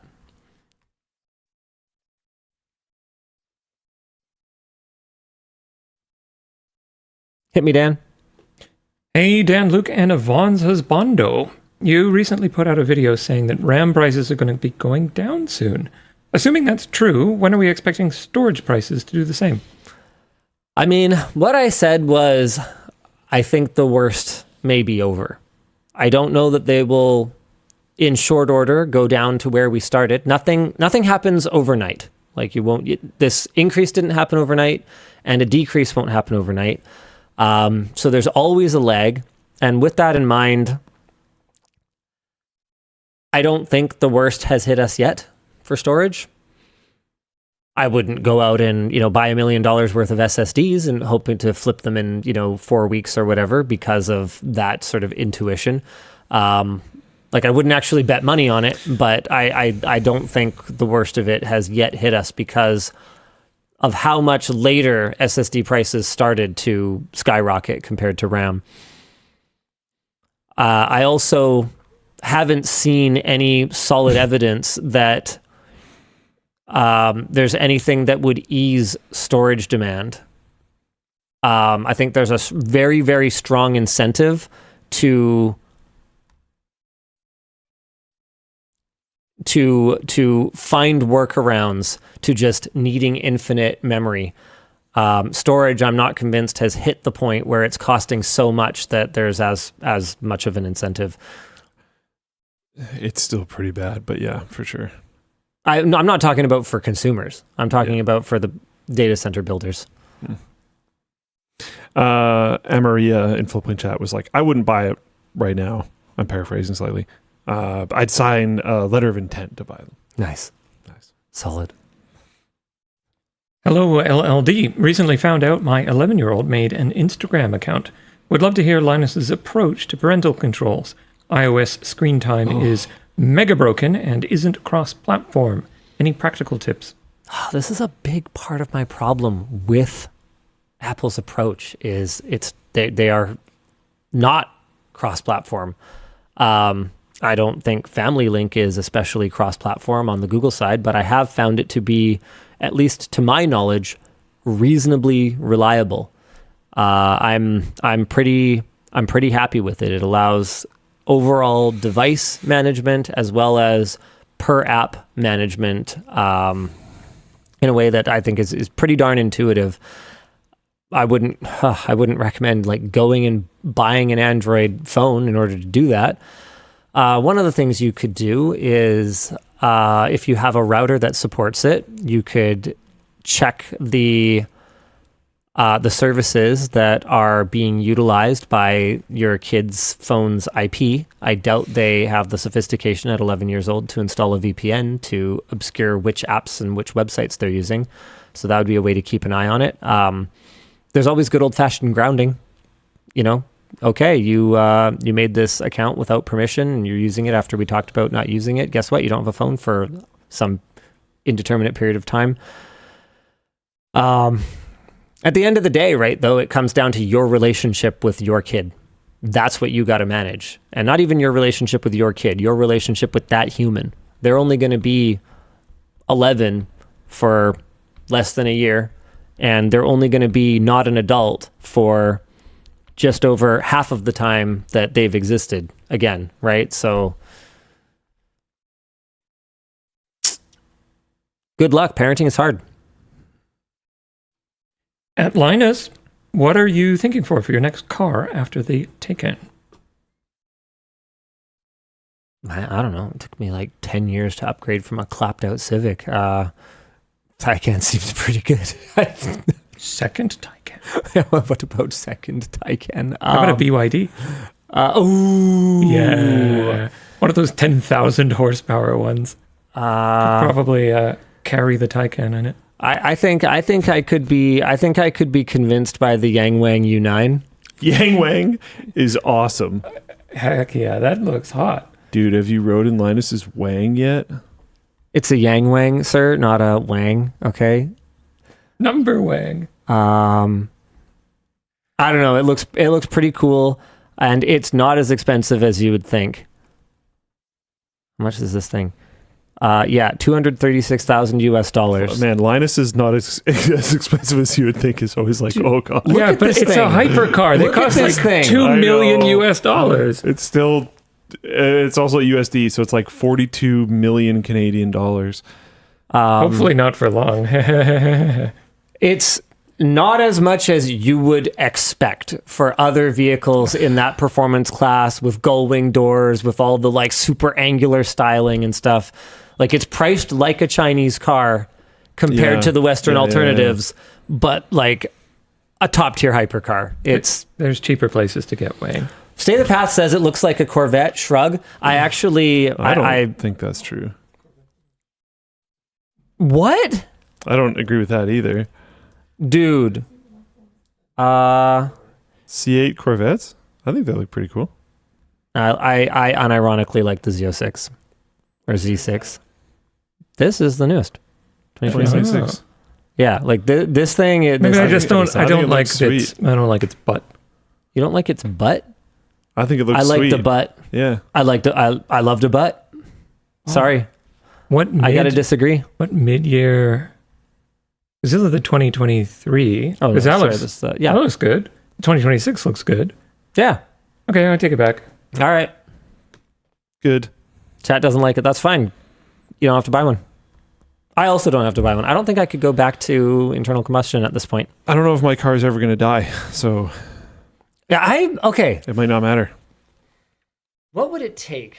I'm thinking. I'm sizing you up. Every once in a while, there will be like someone will almost T-bone me or something, and it'll flash through my head of like, oh my god, am I going to have to buy another car? what would happen? And then it doesn't happen, and I'm like, oh, cool. Car's still fine.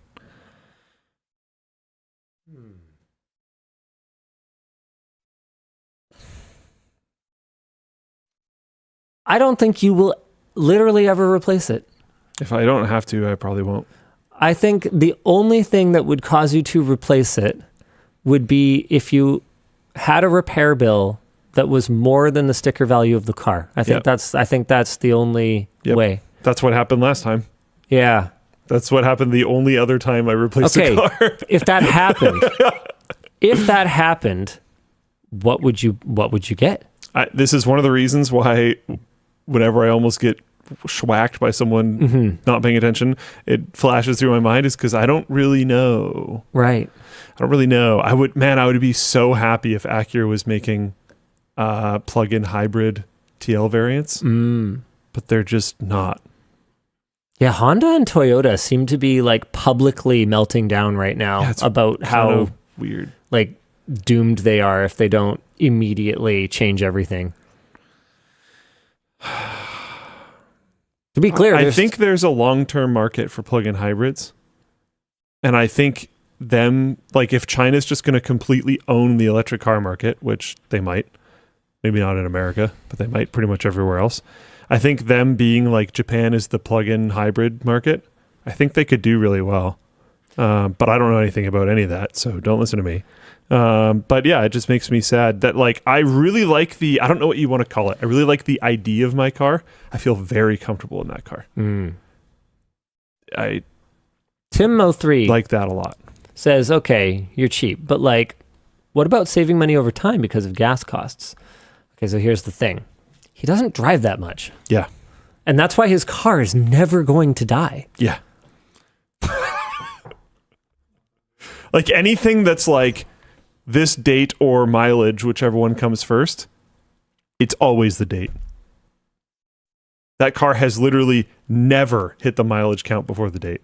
And I have done like road trips down to Portland and back. Still not going to hit the mileage first. Yeah.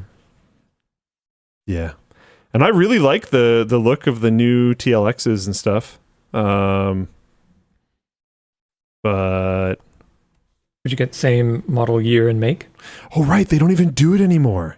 Yeah, 2025 is the last year, I guess. Yeah, but now they do Integras, and the Integras look pretty sweet too. Like it's not that technical like Type model. R. It's S for this generation. Or do they have an R of the Integra? I have no idea.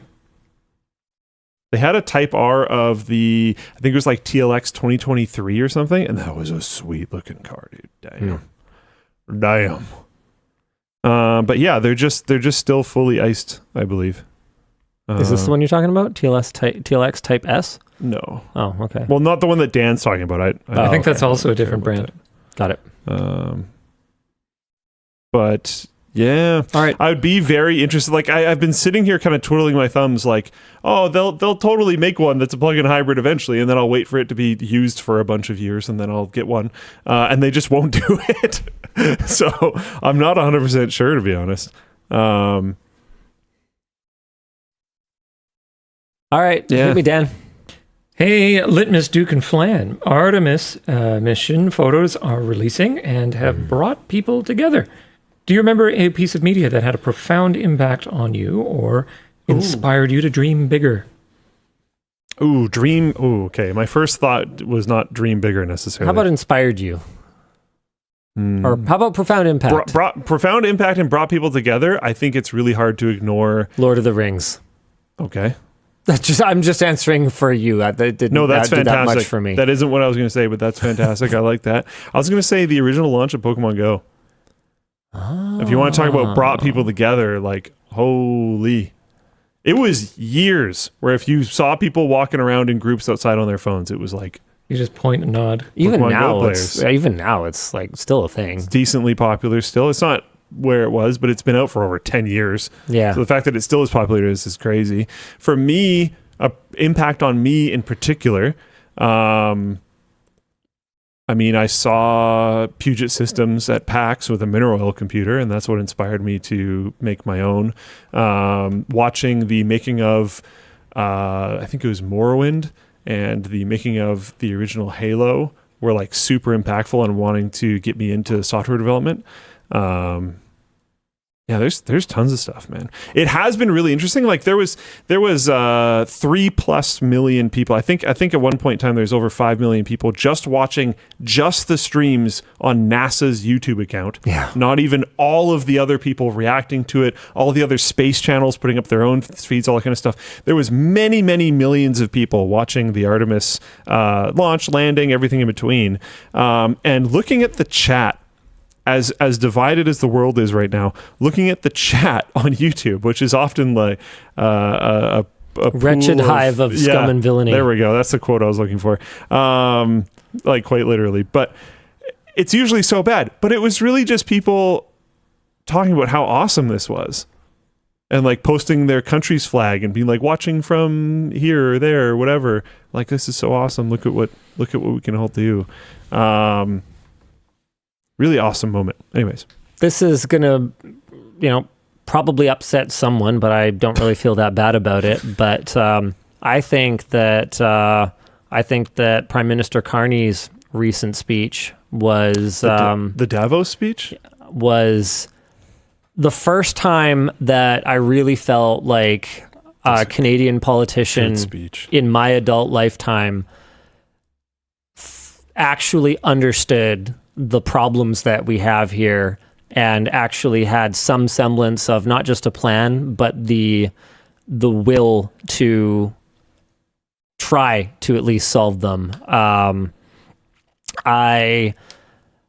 There's one line in particular that I've used multiple times, and that's nostalgia is not a strategy.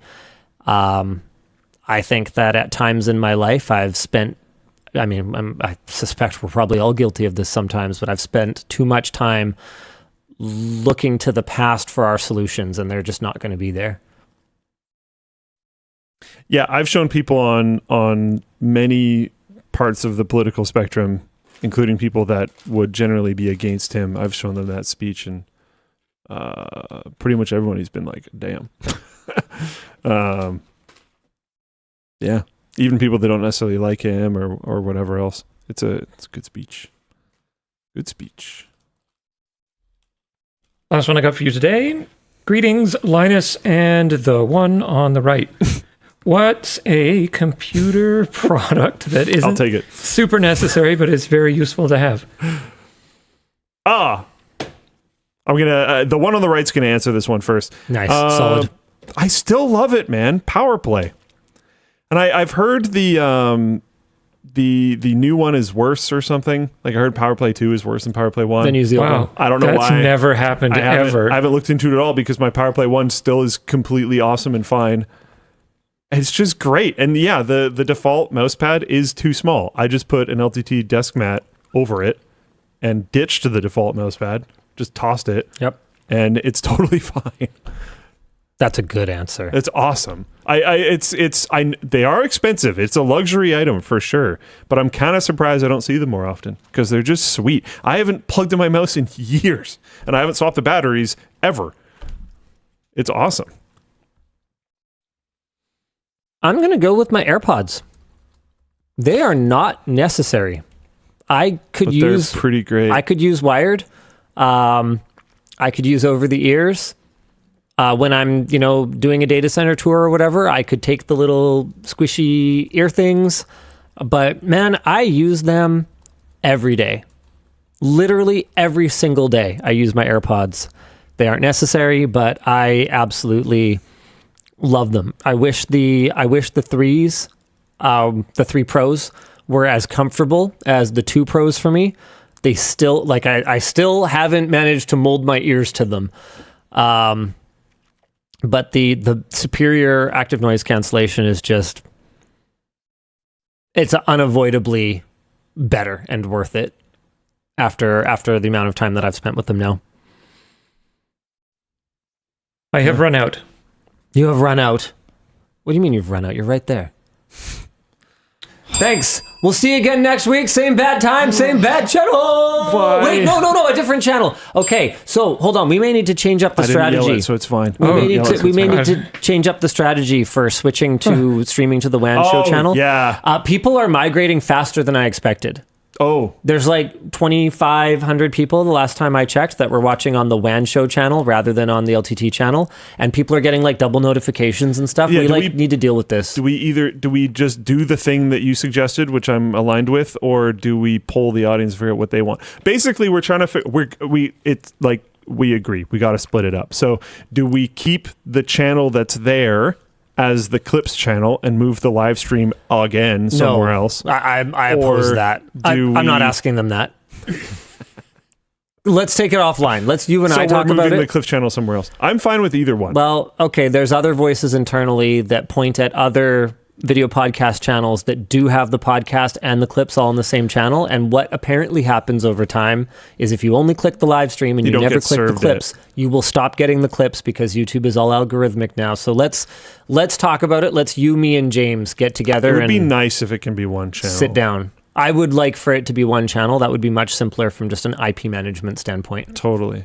Okay. We'll figure it out. We'll see you again next week. We hear you, though. We know it sucks. At the WAN Show channel. And more enthusiastically this time. Bye!